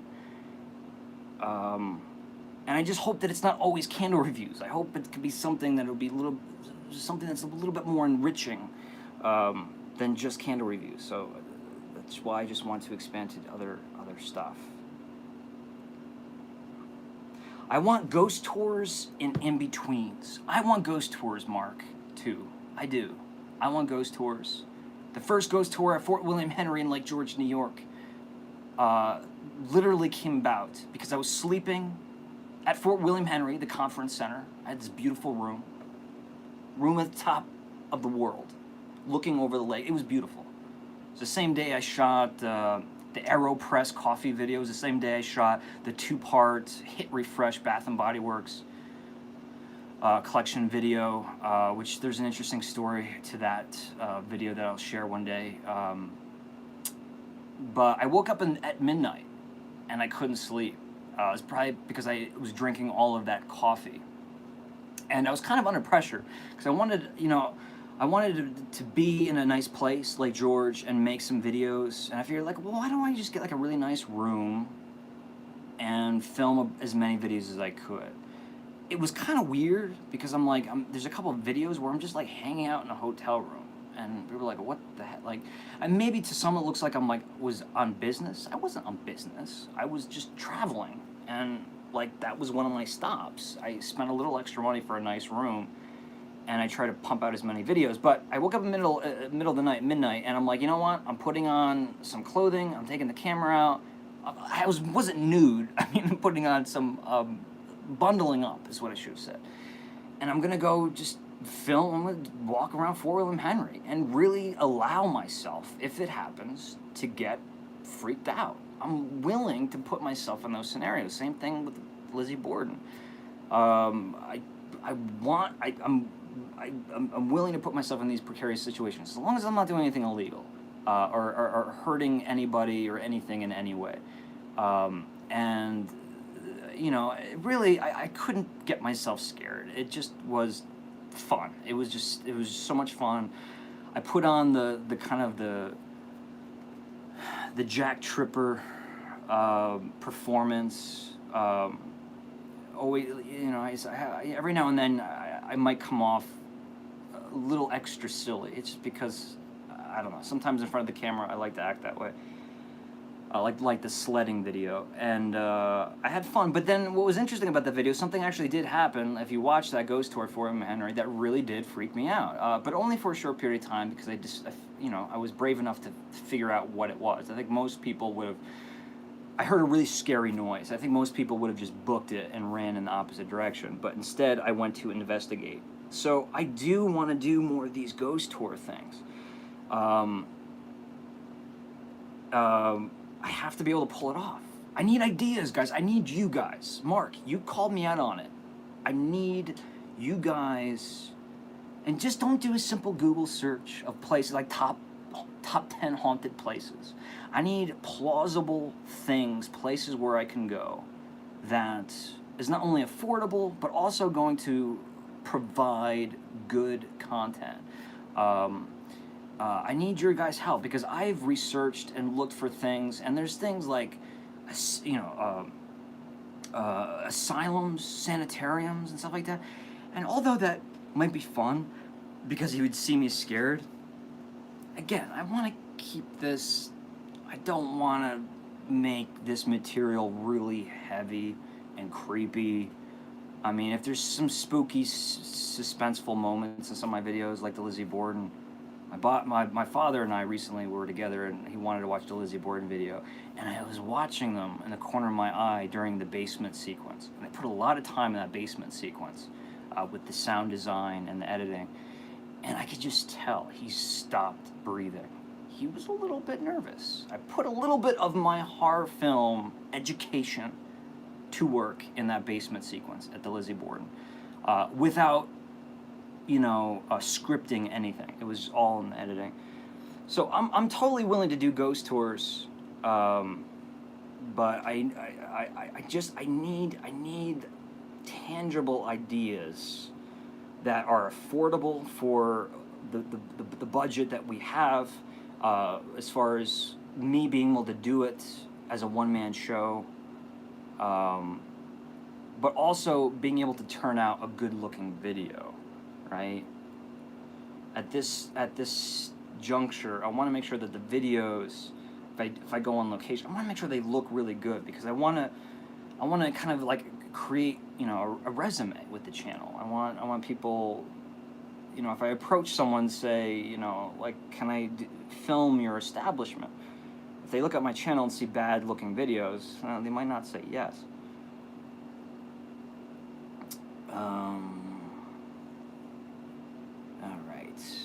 Let's get back to where we were. I missed a lot.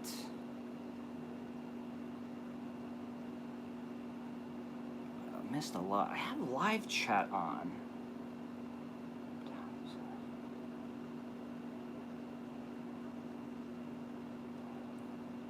I'm going to start at the bottom and go up. Have you been to Gettysburg, Pennsylvania? I have not been. It's not that I haven't considered it, though, says Stephanie. Or I said that, but Stephanie asked me about the Gettysburg part. There's a certain feeling there. I'm not sure how to explain it. Check out Gettysburg, even though it's been done a lot. That's the other thing, too. I want to also highlight things that are maybe not, like, I don't care if someone else has done it. I just want to refrain from making, like, paranormal videos, because I don't believe I'm going to find,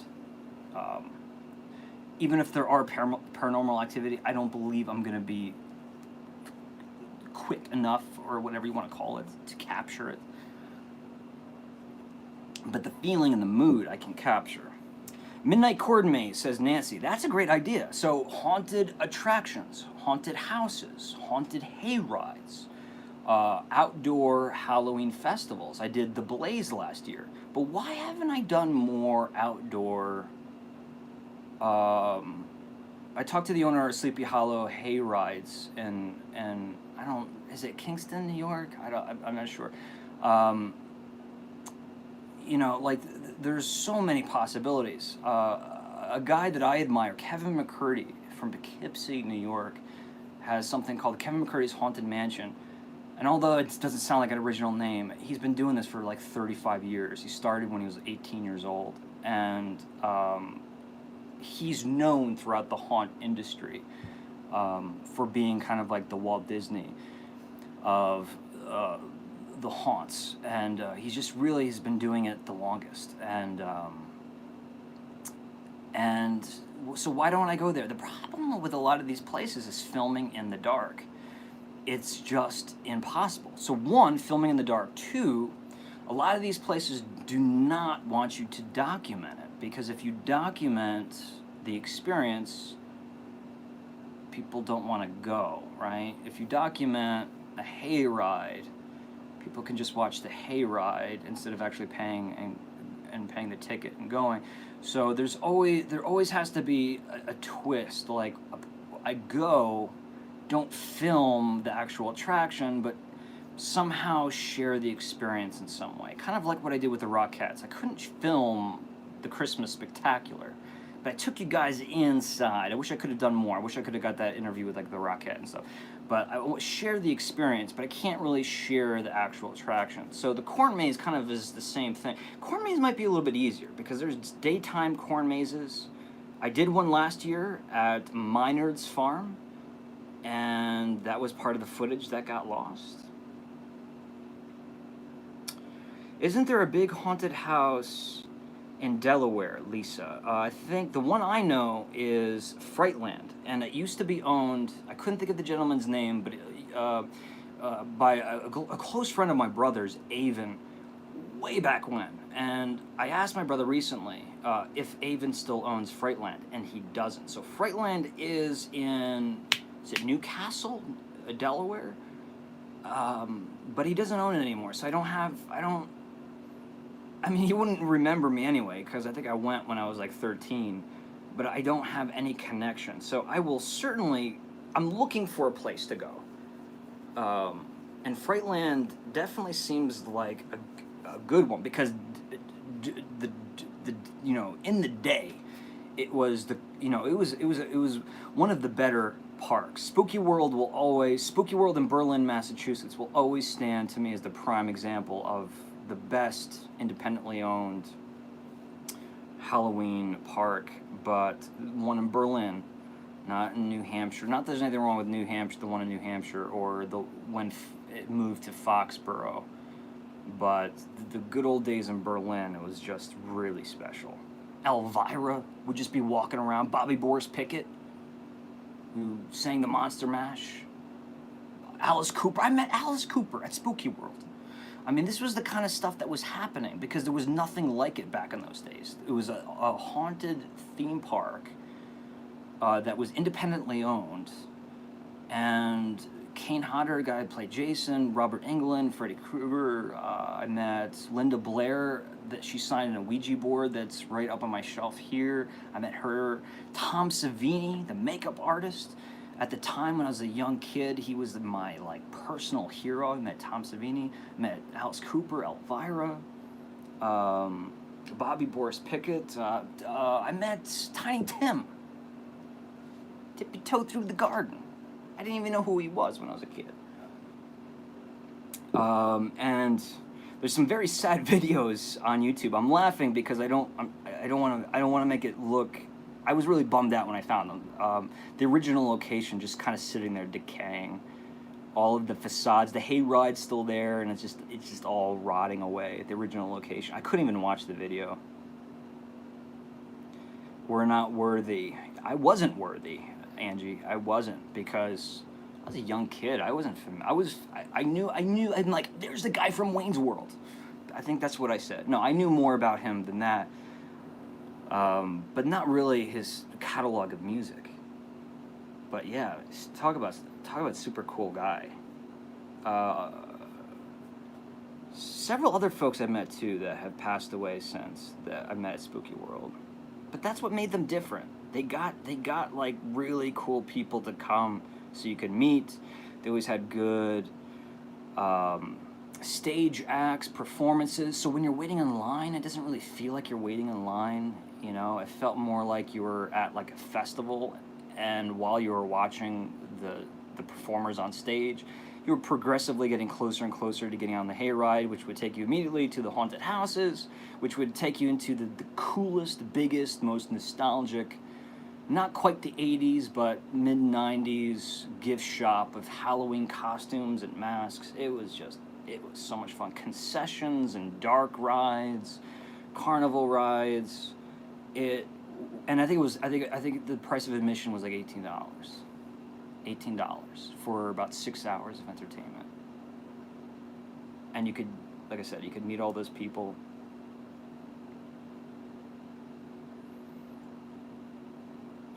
I'm missing a lot of what you guys are saying. I'm talking about psychos chasing you with chainsaws. Yeah, Lisa says, I don't go near those places. Too spooky. I'm talking about the psychos chasing me with chainsaws.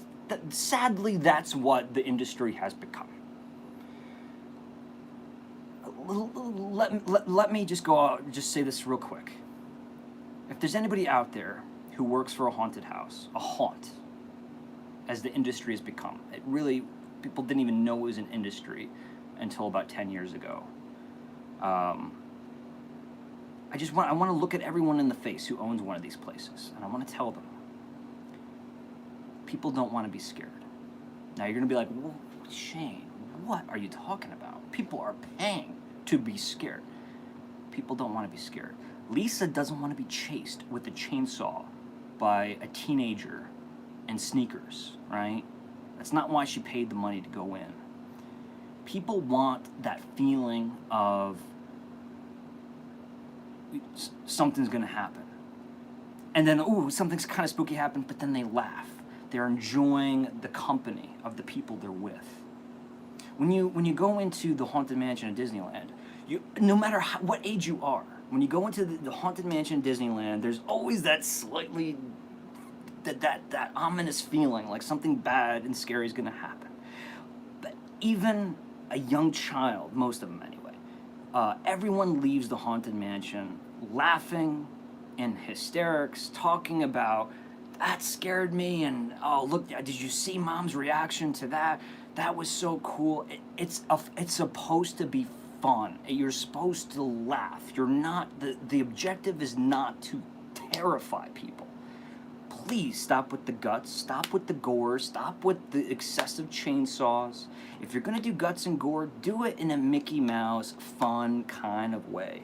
No one wants to be traumatized. People want to laugh. People want to have a good time. Doesn't mean they don't want to scream. People want to scream. But when they leave, they want to say, man, I laughed more than I was scared. That's my advice to anyone that owns a haunted house. I think that whole concept has been lost because people just like, what can we do? How can we make it scarier and scarier? How could we traumatize children? We got to put an age restriction because this is too scary for young kids. If you really want to make an attraction that's going to torment people, okay, do that. But bring back the haunted house, right? Bring back the hay rides that were fun, family fun, good old-fashioned family fun, where Mom would scream and then we'd all laugh, and then including Mom, where I would scream, or I would close my eyes as a kid, but couldn't help but still peek through my fingers because I was that curious. People just don't get it. They just don't get it. I'm missing a lot of comments here. But let me see if I can grab some of these. Yes, you're not supposed to visit. I saw a TV show that was filmed there, though. I wonder what that is in reference to. Your cemetery video in that location, that's creepy. I'm guessing you're talking about the Salem one? Yeah, that was creepy for me to do.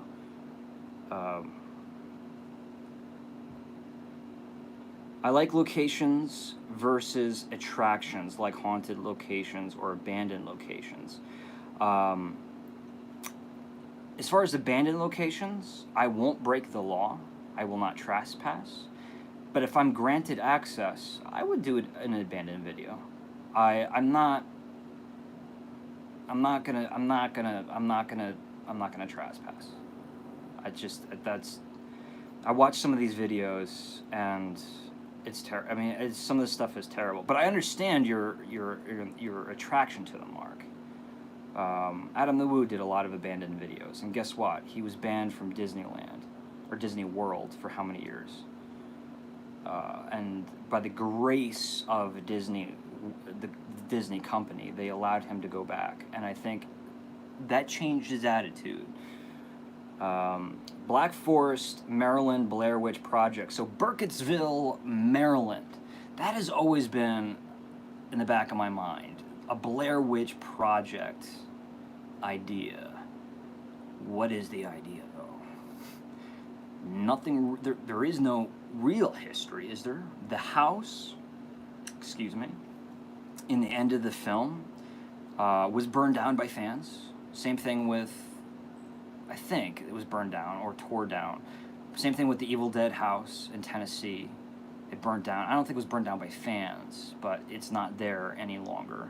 Again, it does kind of qualify as trespassing or walking into posted territory. It's weird. On the East Coast, I'll see like an apple orchard. I'm like, let me go take some pictures. And there's signs saying no trespassing, posted. You will be prosecuted. You will be arrested. You will be shot. They don't say that. They don't say you'll be shot. But it's so astonishing to me because when I was in California, I would just stop anywhere. Sonoma, Napa Valley. If I saw a vineyard, you weren't supposed to go in, but to the vineyards, right? But if you're respectful, right, you could go in, sit down in a vineyard, have a picnic. Don't leave any garbage. The owners don't want you to do it. You're not supposed to do it. If you get caught, they say, hey, guys, come on, you can't do this. Get out of here. But that's the extent of it, right? Where I just feel like on the East Coast, no matter where you go, it's like posted signs. Posted.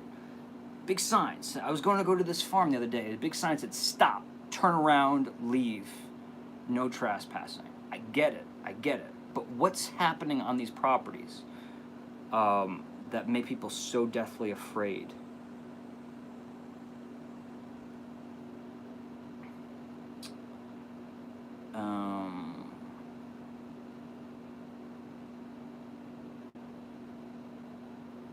People want to be safe. They want the safe scare, says Stephanie. I agree, right?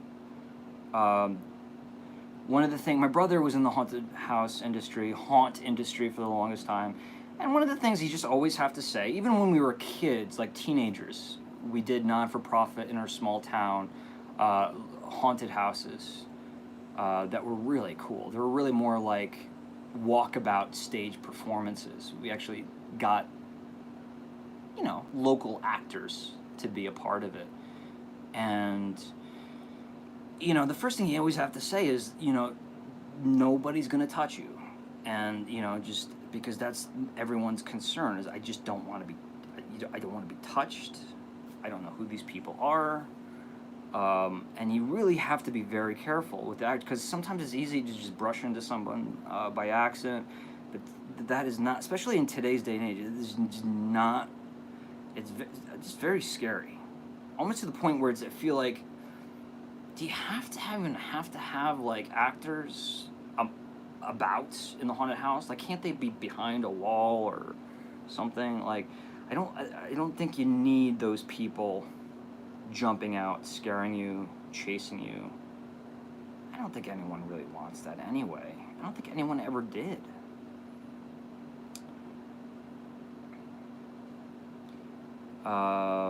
Yeah, I mean, I've heard about these haunted houses where you have to sign like a disclosure before you go in. I mean, this is ridiculous. I don't know. If you're into that stuff, that's awesome. I'm glad that stuff exists for you, but I want nothing to do with it. I did a haunted house when I was little in an abandoned funeral home, says Lisa. You did it, as in you attended, or you put it on? That's, I don't mean to laugh at that, but, oh man. They had a man lying on a bed of nails. Okay, well, strange and unusual. If anyone knows, the original name of Walt Disney's The Haunted Mansion was, oh God, what was it? The Museum of, oh God, am I butchering this? The Museum of the Weird. I think that's what the original concept was. So it was really just things of that nature, more of like sideshow, twisted things, and then sculptures and rooms that's inspired by like Salvador Dali, that kind of stuff. Strange and unusual things. That was the original concept of the Haunted Mansion before Walt Disney passed away. Museum of the Weird. Here we have a place, if you get to the top story of the building, you get your entry fee back. I think it's 10 Stories of Terror. Texas is really, I think just Texas, New Orleans, or Louisiana, I would guess, really are just thriving with these haunts. I mean, to me, growing up, it really was a lot of the haunted, and when I say growing up, I was paying attention to this kind of stuff late 80s, early 90s. A lot of the owners of these haunted industries, of course there's exceptions, we're just all in New England. So I'm glad to see that they're spreading out. But I just hope that there's a resurgence of, the good old days. People who actually put in a creative effort to build a scare, right? Throw somebody off guard, and then when they least expect it, scare someone. There's an art to scaring somebody or startling somebody. You just don't throw on creepy, disgusting makeup and drool blood in their face. The Blair Witch video would be great. Uh-oh. Are you guys telling me to do it? You can camp there overnight. Who's going to see The Nun September 8th? There was a very good sequence in The Conjuring 2. The film, but the sequence, I think if anyone's seen The Conjuring 2, you know what I'm talking about. And the first Conjuring, if it was an independent film and it didn't have the ending that it did, I feel like, these days movies always have to end with the happy ending and you have to explain everything. But The Conjuring I saw on Hollywood Boulevard? It was Sunset Boulevard at the ArcLight Cinemas. It was a press screening. And, when you go to a press screening, it's almost better than the premiere because for the press, they want to put on, the best visuals. They get the best projectionist to do the color correction. They get someone to just perfect the audio because, again, it's for the press. It's for people writing the reviews and stuff. So it's the best way to see a film sometimes as far as the exhibiting, seeing the exhibition of the film. And I saw The Conjuring. I was in the front row, not because of my choice. It was the last seat. And, man, that movie, it just some spooky moments in there. I love it, though. I love it. I love it.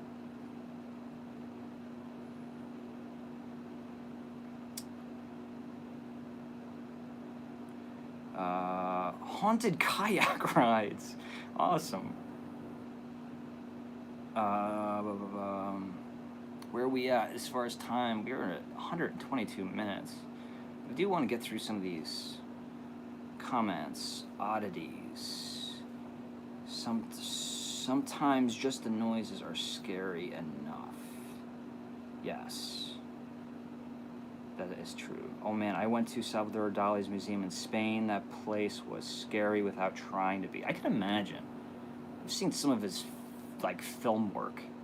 That stuff is terrifying. Last thing most people think of is Salvador Dali and being scared, but I could totally understand what you're talking about. I haven't been there, Angie. I've never been to Spain. I haven't been to his museum, but I definitely I could probably guess what some of the things would have scared you. Come on. This thing's jumping right on me. There's an attraction near me that is an overnight attraction. They do things like cut your hair. Do I need to keep reading? I will, but that's where I would normally stop. They do things like cut your hair, kidnap you from your group, and chase you through the woods. Yeah, this is the stuff I'm talking about. There's a lot of these things. They do things like strap you down, kind of the waterboarding kind of stuff, and it's that is not an attraction. That is not an amusement. That goes into darker territories. Wax museums. There we go. Nancy, love those wax type museums. Yes. The Frankenstein House of Frankenstein Wax Museum in Lake George, New York. Although it is very much dated, but I kind of like it because it's kind of a relic of the past. It really is untouched. It's been there for 40, maybe 40 plus years. Most of it's untouched. The escape room thing is becoming really popular here too, Mark. And even in Salem, a big name, a guy who was very influential in the haunt industry years and years and years ago, is kind of reduced himself to these escape room things. I don't look down on it. It's a great way for them to keep it open all year round. I think that's the charm, right? They don't have to close it down. It's not a seasonal thing. They can have it open all summer long. Love those Conjuring movies. All right, I'm going to invite you guys to ask any last-minute questions. I'm going to ask you guys if you enjoyed our little Sunday afternoon chat to give this video a thumbs up. And you know how this works. You know, I'm always talking about Patreon and stuff like that, ways you can support the main channel, the Candle Enthusiast. But let's talk about aromatically speaking for a second. It's surprising to me to see how we don't gain subscribers on this channel quickly. But the fact that we have any at all is amazing because we become friends. I don't really set up the videos. When we go live, I don't really explain what the show is. These people trickle in that become friends, right? People just trickle in rather by accident, or maybe they see the main channel and they come here. But I would love to get this to 1,000 subscribers. Why? Not because of a milestone, but 1,000 subscribers means that I could monetize these videos. Let me explain to you, if you don't know how this works, what this means. That means since the moment we went live, which was 126 minutes ago, we would be raising money. We're talking to each other, right? We're having fun. This is something we do every week. If we can monetize these videos, that means YouTube is putting money into the funds of the Candle Enthusiast. It seems like such a waste. Now, if we took the clock back 6 months ago, this wasn't the case. All you needed was 100 subscribers, and you needed 40 hours of watch time, which is nothing. Because when I close this video, I'm gonna have 2 weeks of watch time. Because if you add up everyone who's been watching and all of this time, we have more than enough watch time. But it just seems so silly that we're not getting, these videos are not monetized. Just because we don't have, it's just, to me, it's wrong on YouTube's part. Because I like the fact that this is an intimate crowd. But if we can get to 1,000, so what I'm trying to say is, I like the fact that people are finding the channel. I want people to find the channel and join in on these relaxing Sundays, especially like today, when there's not a lot of candle talk. It's just us chit-chatting, you guys chit-chatting to each other, me acting like a buffoon sometimes. But also, if we can, you know, it would never be a large amount of money. YouTube pays YouTubers nothing. But let's say 4 videos of this length a month could be an extra tank of gas, which is, that is something. So tell your friends, spread the word. I know it's weird sometimes to share, don't share a live video, but share, go to the Candle Enthusiast. I think there's some good videos there. Share a video, write a little comment, you know, some context behind why you're sharing the video on your Facebook page, or just at work, the water cooler. Do you guys still have water coolers at work? I haven't worked in an office. I've never worked in an office. You know, mention the Candle Enthusiast. You know, let's see if we could just organically grow. Let's get the right crowd here. But if we can get this aromatically speaking channel to 1,000 viewers, that means while we're just sitting down, chit-chatting, having fun, YouTube is giving us some spare cash. The way I look at it, it's gas to put into the car. 1 tank of gas a month. That would be kind of cool, right?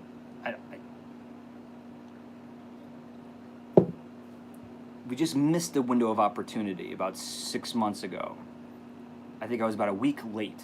If we had the 100 subscribers 6 weeks ago, or 6 months ago, it was more than 6 months ago, we would have been able to monetize these videos. Plus, we would be able to do things like Super Chat. Super Chat is a way for you to like throw in $1, throw in $2, throw in $3, throw in whatever you want. Now, it's not that I wouldn't want you guys to throw in like money. I'm not asking you for money. Like, come on, guys, give me money, give me money. I was watching a live, I won't say who it was, but I was watching a live stream the other day, a YouTuber, and someone like chipped in $50 just to say hello, to get a shout out. That I would not want. I would return the money is what I would do if that was even possible. But if we said like, hey, next week, do you want to do a wine tasting? I always thought this would be a great idea. People were like, why don't you do wine content? I can't afford it. But what'd be cool is, I always thought it'd be like, how great would it be if I picked out 3 affordable, like we're talking like $20 and less, 3 affordable bottles of white wine, red wine, or wine from a certain country. If I picked out 3 that I thought were awesome, everyone chipped in $1, I could go out and buy those bottles, and then you can even go out and buy those bottles yourself. You don't have to buy all 3 of them. But we could actually I could share my wine knowledge with you. I could, systematically, we could do a wine tasting together. I'll show you step by step what I do when I'm tasting wine. If anyone doesn't understand what I'm talking about, I'm a certified sommelier. That's not boasting. I just want to put that out there. That's the only reason why I'm suggesting I would be doing a wine tasting with you guys. But like, there are affordable bottles of wine out there, and I think that would be like a fun activity for us to do, and we could do things like that all the time. And all it would take is like for everyone to like throw in like 50 cents or $1 or something, right? Like, and we could make that happen. But we can't do super chats on this channel if we don't have 1,000 subscribers. So we're limited. YouTube is limiting what we can do on this channel, unfortunately. But we'll get there one day. Angie Clementine says $2 Chuck. No, but I do have an interesting story. $2 Chuck. $2 Chuck is really like $5 Chuck. I don't know. It's probably gone up in money, but $2 Chuck from Trader Joe's. The story is they bought tons and tons and tons of wine. Trader Joe's back in the day, they bottled it. They sold it for $2, and it was a huge hit because obviously $2 bottle wine was a great deal. So they've carried out the tradition. They charge more now, but when I would host blind tastings, in an educational or even just like for fun, a setting, it's always fun every now and then to throw in something like a $2 Chuck. But what's interesting about $2 Chuck is like, although every time I throw it into like a professional flight, a blind tasting, like say like have a group of people in a classroom setting, I have 6 glasses of wine in front of them. They have no idea what's in those glasses. And in one of those glasses, I have a $2 Chuck. People who have a good grasp of wine will point out that it's a weak wine, but no one has ever really said this is terrible, this is $2 Chuck. It always gets a little bit more praise than you would expect, which says something about $2 Chuck. So if you drink $2 Chuck, good for you, drink whatever you want. I'm not a snob in any way, but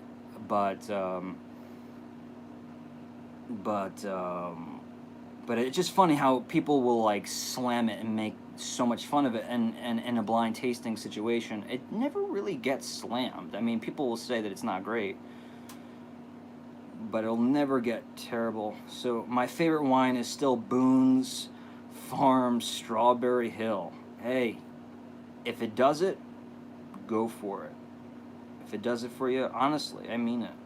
There's some really interesting wines coming out of New York that really kind of stretch the definition of wine.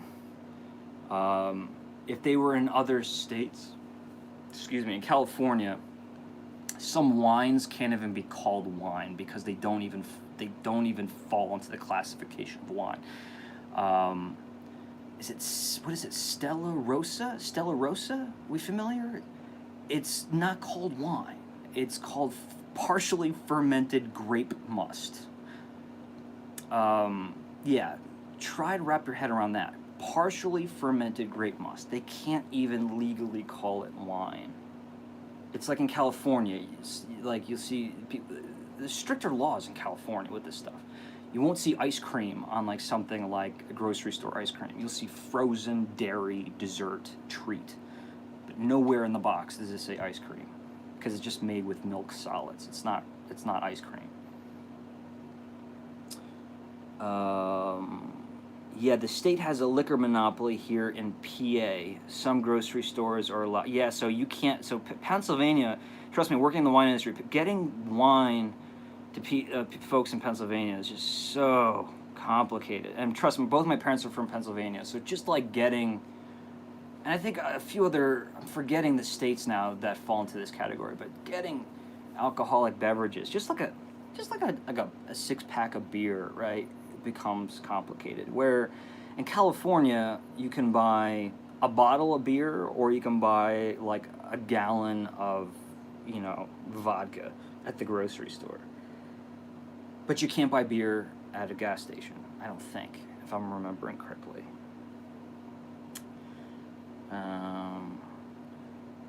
Hello, Laura. We have another Laura, and she's saying hello to everybody. In Chicago, they sell liquor in Walgreens. We're talking, Laura, you're just joining us. We're talking about alcoholic beverages at the moment. When I lived in Louisiana, says Angie, you could get hard liquor at a grocery store and even drugstores and drive-thrus, like, right? Isn't that the classic story with Louisiana? Like, you could drive through like McDonald's and get a beer, and have it an open container in the vehicle as long as you weren't driving. Colorado, another state. Colorado will only allow alcohol sales in liquor stores as well. They only started selling alcohol on Sundays a few years ago. So the laws are being lifted. Arizona, so during my time working in the beverage world, a lot of things had changed. Believe it or not, in states like Colorado, in states like Arizona, in states like New York and New Jersey and Massachusetts, there's thriving wine businesses, and in some cases, in some states, is better than others. But there are strict laws about importing alcohol into Massachusetts. You could not export wine or any alcohol from Arizona, which obviously was stifling the wine industry. I mean, it's a horrible thing to do, right? If you're putting your heart and soul and effort into making fine wine and you can't export the wine, that's a huge deal. And then there's, things like taxation, huge taxation in places like Texas when you're importing wine or even exporting wine. Because Texas is, a lot of great Texas wines out there. So it's, but I feel like as time moves on, a lot of these laws are being lifted, which is good. Angie says, alcohol usually has a vice tax added in the price. It's not added upon the purchase like regular sales tax. Yeah, right? I remember, I think I was hosting a tasting for this distributor from India, and they said that to import wine, the tax was almost 100%. 100% to import wine or alcohol into India. I don't know if that's all of India or just certain where he was conducting business.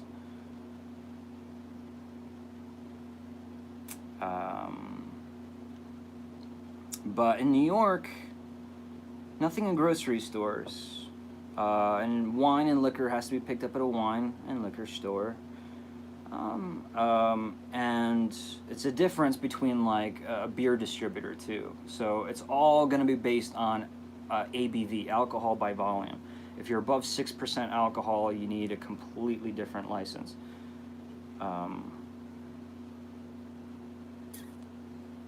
Angie's saying gasoline is the same way.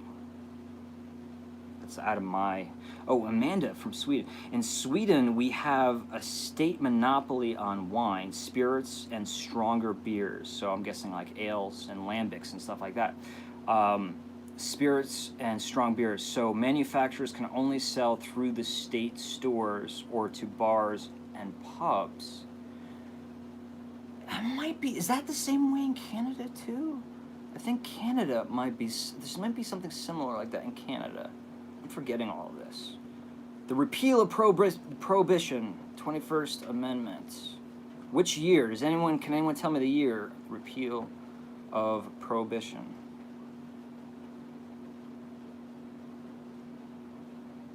And as long as we're going here, 7 wineries made it through prohibition in Napa Valley.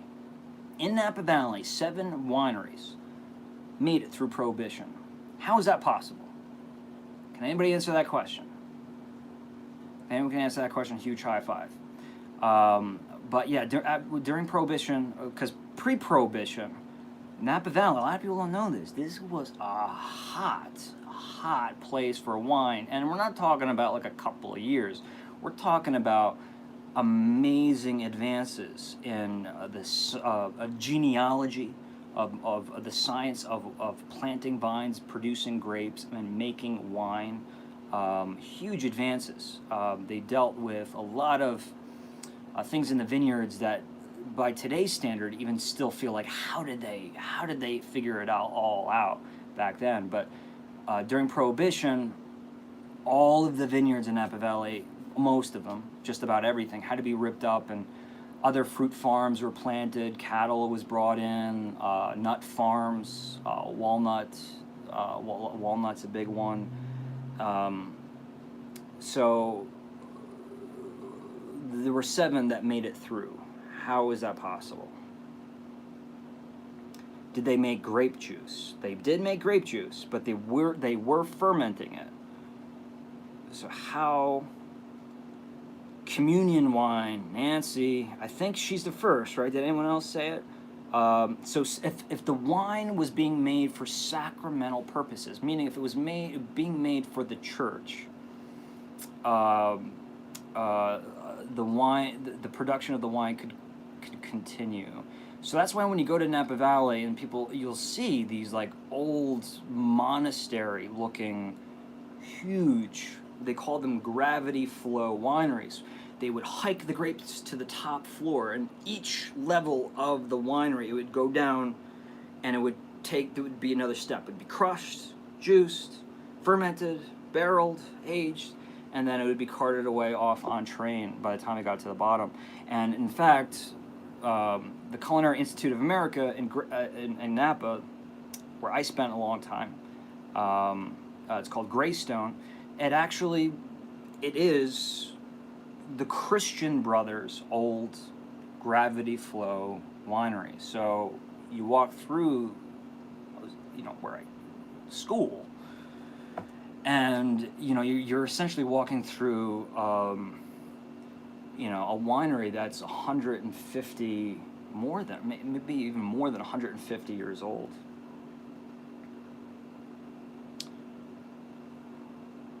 Can you tour Jack Daniels, and can you drink it there? Are you asking like for me to film it, or are you asking if that's possible, Lisa? One of these days we'll start. I don't know if I want to be tasting, unless it's like I'm not putting down Jack Daniels at all. Unless it's like Artisan spirits. Tasting spirits is a much different ballgame than tasting wine, because with spirits you really can't expectorate, meaning you can't spit. The whole large part of the experience is actually ingesting the spirit. So it's very complicated thing to do. In fact, in Napa Valley or in California, spirit tasting you were not able to do it for the longest time. Unless you had a very special license. Things have changed since then. But yeah, there is a whole it's in the other state, isn't it? It's Tennessee sour mash whiskey, but isn't it like Kentucky? I'm sorry, I think it's like right across the border, where it's legal to actually taste it, is where they have the tasting room, and the facility. Wildflower wines. That sounds awesome. Are there any Texas wines you would recommend? I can't give you a producer, Angie, and the reason is, and it's the same thing when it comes to Texas, Colorado, Arizona, places like New Jersey, even New York State.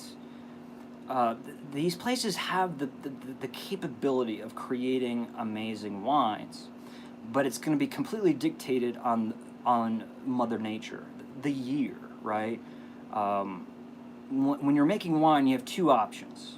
You can try to make, like Coca-Cola, try to make the same exact product every year, in which case some years for wine, depending on the season, the temperatures, the amounts of rain, the fog, the frost, the diurnal shift throughout the day, the temperature shifts, all of these things come into play, the length of the harvest season. You're going to get a good product some years you're going to get a bad product if you're trying to create the same exact product every year. But states like Texas, and like I said, and Arizona specifically, where I feel like a lot of really good wines, and I'll include New York too, a lot of good wines, because there's some very, very passionate winemakers there.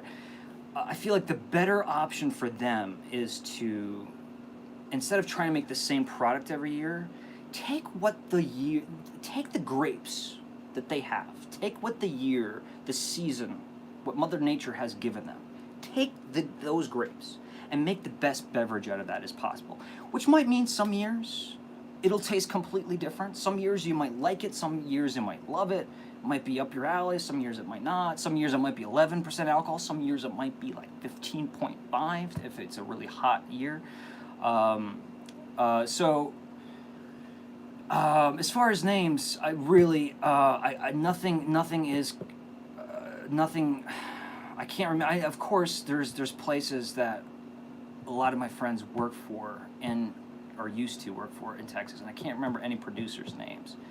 But nothing jumps out like this is a must in Texas, and you gotta try it every single year. So my best suggestion is, if you can go wine tasting, ask intelligent questions. You seem to have a good knowledge, background in wine. Ask them intelligent questions, and if you get intelligent answers, then and if the wine tastes good, you can go for it. If you're talking about Arizona, you know me. I'm a huge Tool fan. Love Tool, Maynard James Keenan, Perfect Circle. He just serendipitously, we both, as I grew up as an adolescent listening to his music, he had become a winemaker, and go figure, I would get into the wine industry himself. And he's really changed the game in Arizona. He's had a large influence on lifting a lot of those laws about the exporting wine and all that stuff. And every wine I've had from many of his different labels, Caduceus being his major label, they're pricey. But he does exactly what I was saying. He doesn't try to make the same wine every year. He takes the grapes and he's like, okay, what can I do with these? And that doesn't mean he doesn't put a lot of work into the vineyard. He tries to grow the best grapes as possible, most balanced grapes, and makes, blends the wine as he sees fit and ages it. It's a little bit different every year. Great description, Shane. That's how it is each year. It's different. It's just, and you know what? To me, I think that's a very romantic thing. In Napa Valley, it's like, for example, it's like one of the few places in the world. I'll include Bordeaux. I'll include Burgundy. I'll include places like even Champagne and Alsace, in northern France, Rhone Valley, and then let's just say northern Italy in general. There's certain places that just get very the pattern of the years are not all that different. And even if a year is different, it just takes a little bit of tweaking to really get that beverage to be and act the same way every year. Napa Valley is just perfect for that. Does that mean that every year is great? No. Napa Valley has had a string. Please don't shoot me if you're a Napa Valley nut, but Napa Valley has had a string of very unfortunate years. Remember that they did also just had a disastrous amount of the wildfires, and I want to include Sonoma, of course, and places like Lake County and Mendocino who continue to have issues with the wildfires, but that does have an effect. And I don't mean like the vines being burned down, or even the wineries, but there is such a thing as a smoke taint. In 2006, there's a lot of wines out there from Napa Valley that people will spend big bucks for because I thought, wow, this wine is so smoky. Like, what kind of barrels did you age these in? Wildfires has nothing to do with aging. In 2006, there was some northern Napa Valley wildfires that tainted the grapes, that gave it that distinct taste. So in some cases, it helped the wines. I don't think in any cases wildfires help the wines. But Napa Valley, you can, like, if you like say someplace, I worked for Cake Bread Cellars for years and years. You can bet. You can be pretty sure of your purchase every year, especially when it comes to white wine. If you're buying a Sauvignon Blanc or a Chardonnay from Cake Bread, not Cupcake or not Layer Cake, Cake Bread Cellars. If you're buying a Chardonnay or a Sauvignon Blanc, that it is going to be pretty darn close. They have one of the best winemakers in the world, in my opinion, making those wines. Julianne Lax, tiny little woman, but man, she's like a Dr. Frankenstein, man. She is dynamite. New subscriber, Chat Noir 13. Thank you for subscribing. Thank you for joining. And really cool YouTube name. All right. Which barrels? I want to see what that question is by Nancy Vineyard. Slightly off topic, what is your favorite type of food to cook, Shane? Oatmeal. I don't know. Oatmeal is not a joke. Like coffee, I pick certain kinds of things like popcorn or oatmeal, and I try to perfect it. Oatmeal was a big chapter of my life because I just ate oatmeal like 3 times a day when I was a big runner. Yes, I ran. I was a runner at one point in my life. Favorite types of foods to cook. I don't know if it's a type of food. I think it's just about holidays. I like to cook for holidays. I think some of my best cooking experiences is whether I've been with friends, whether it be high school or college after college or college after college after college. I spent a lot of time in different schools, and here I am on YouTube. But I think some of my best cooking experiences when I'm with friends or with like family. Like if I'm with my brother and his wife Monica, my sister-in-law, we had a beautiful Thanksgiving together where we're just drinking wine and we're not trying to be geniuses in what we're making. We're just working together. Even got my brother involved who doesn't even pick up a spoon when it comes to cooking. But get him to do something, put something good on the tube. It's always that's my favorite way to cook. But what is this? Which barrels? ? What's that question in reference to? Genius IQ.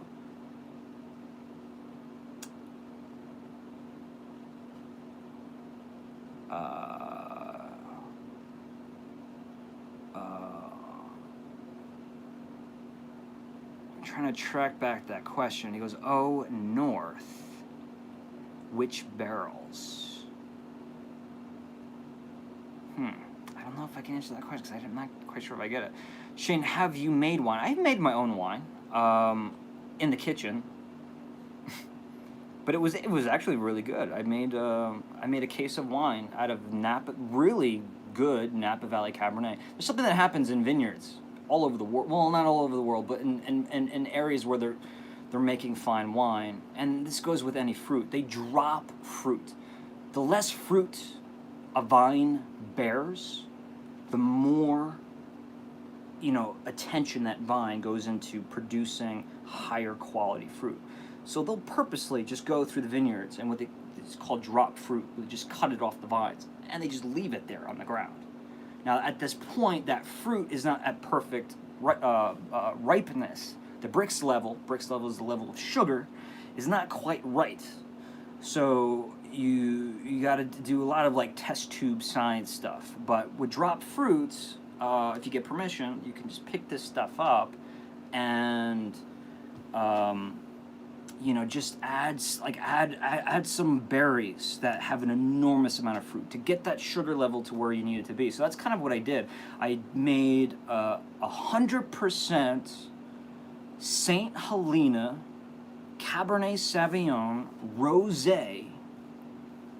I made a case of it one year. Is there anything else specific about it? Completely filtered. I got that thing crystal clear. I mean, it's pink, but I mean, it was not cloudy or foggy or hazy in any way. It was crystal clear. And when I stopped the fermentation, you can choose to stop the fermentation at a certain point, and I chose to do that. It was right around like 11.5% alcohol, which is, for me, that's I like that. That's more of like French wine or Italian, French, European wines, lower in alcohol, and it was slightly effervescent. It had a little bit of spritz to it, but inevitably, that's why my friends and I, we had to all drink it because it was continuing to ferment in the bottles that I put it in, and they would have exploded at some point. So I said, friends, come over, we're drinking rosé, and we had a big barbecue, and we drank. I called that wine Lady in the Lake. Was the name of that wine. Lady in the Lake. Drink now, for she is soon to perish. That was kind of the tagline. People are like, that is the most terrifying, twisted thing I've ever heard. I'm like, well, come on. I even did a label for it. I thought it was kind of cool. Lady in the Lake, in reference to Raymond Chandler, of course. Shane, you got to try the pickle juice at the slushy at Sonic.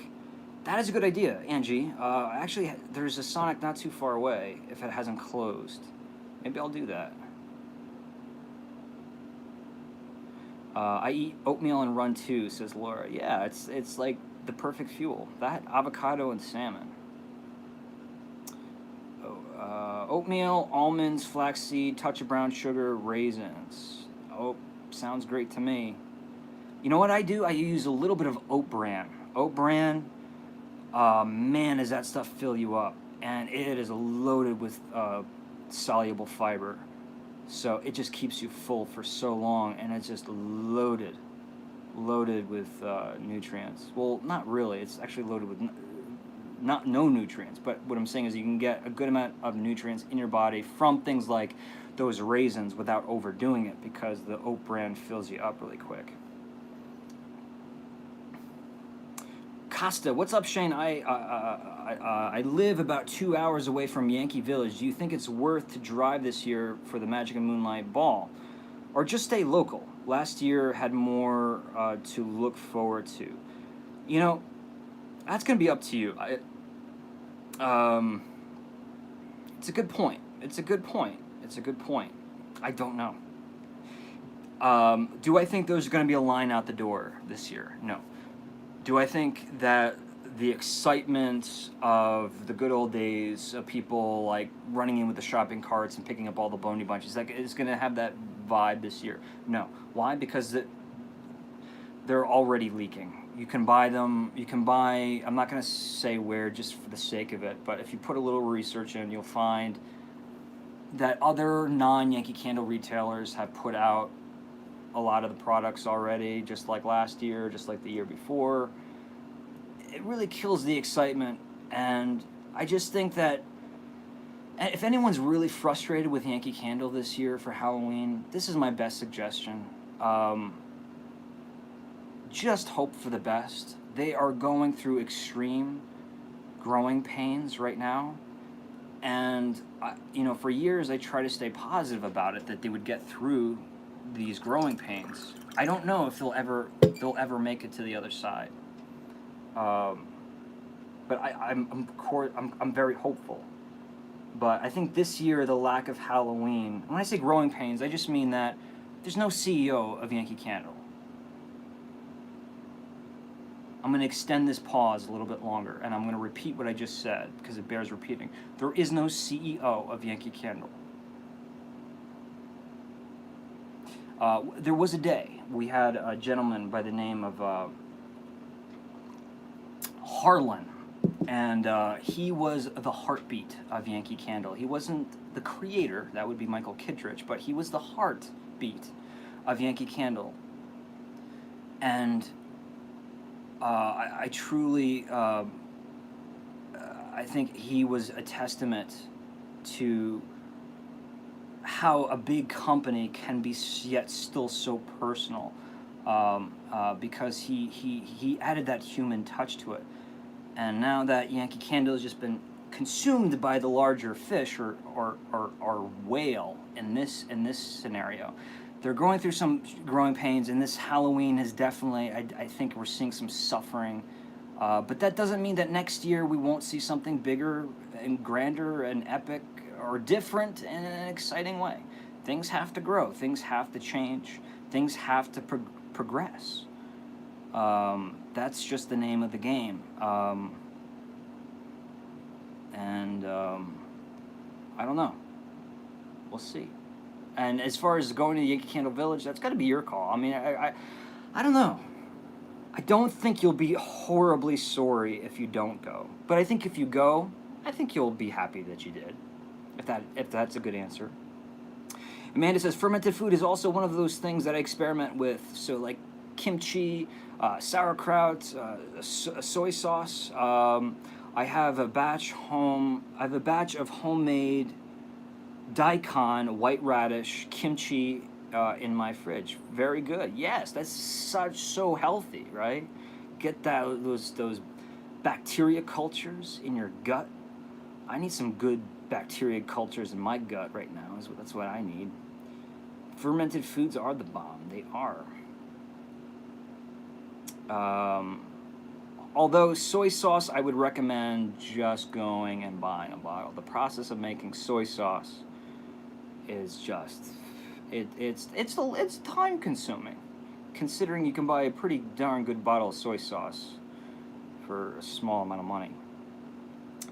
Boney Bunch was on clearance all the way to July. It's not as hot anymore. Yeah, I mean, I have, was it Scary Poppins? I bought Scary Poppins last year. I usually don't buy Boney Bunch, but I love Mary Poppins. I bought Scary Poppins. And, yeah, I mean, I like that thing. They probably sold like 4 units of that thing, because that thing cost like $60. So all year I kept seeing it in outlets for like 75% off and all that jazz. On eBay, nobody can sell one. All right, this has been fun.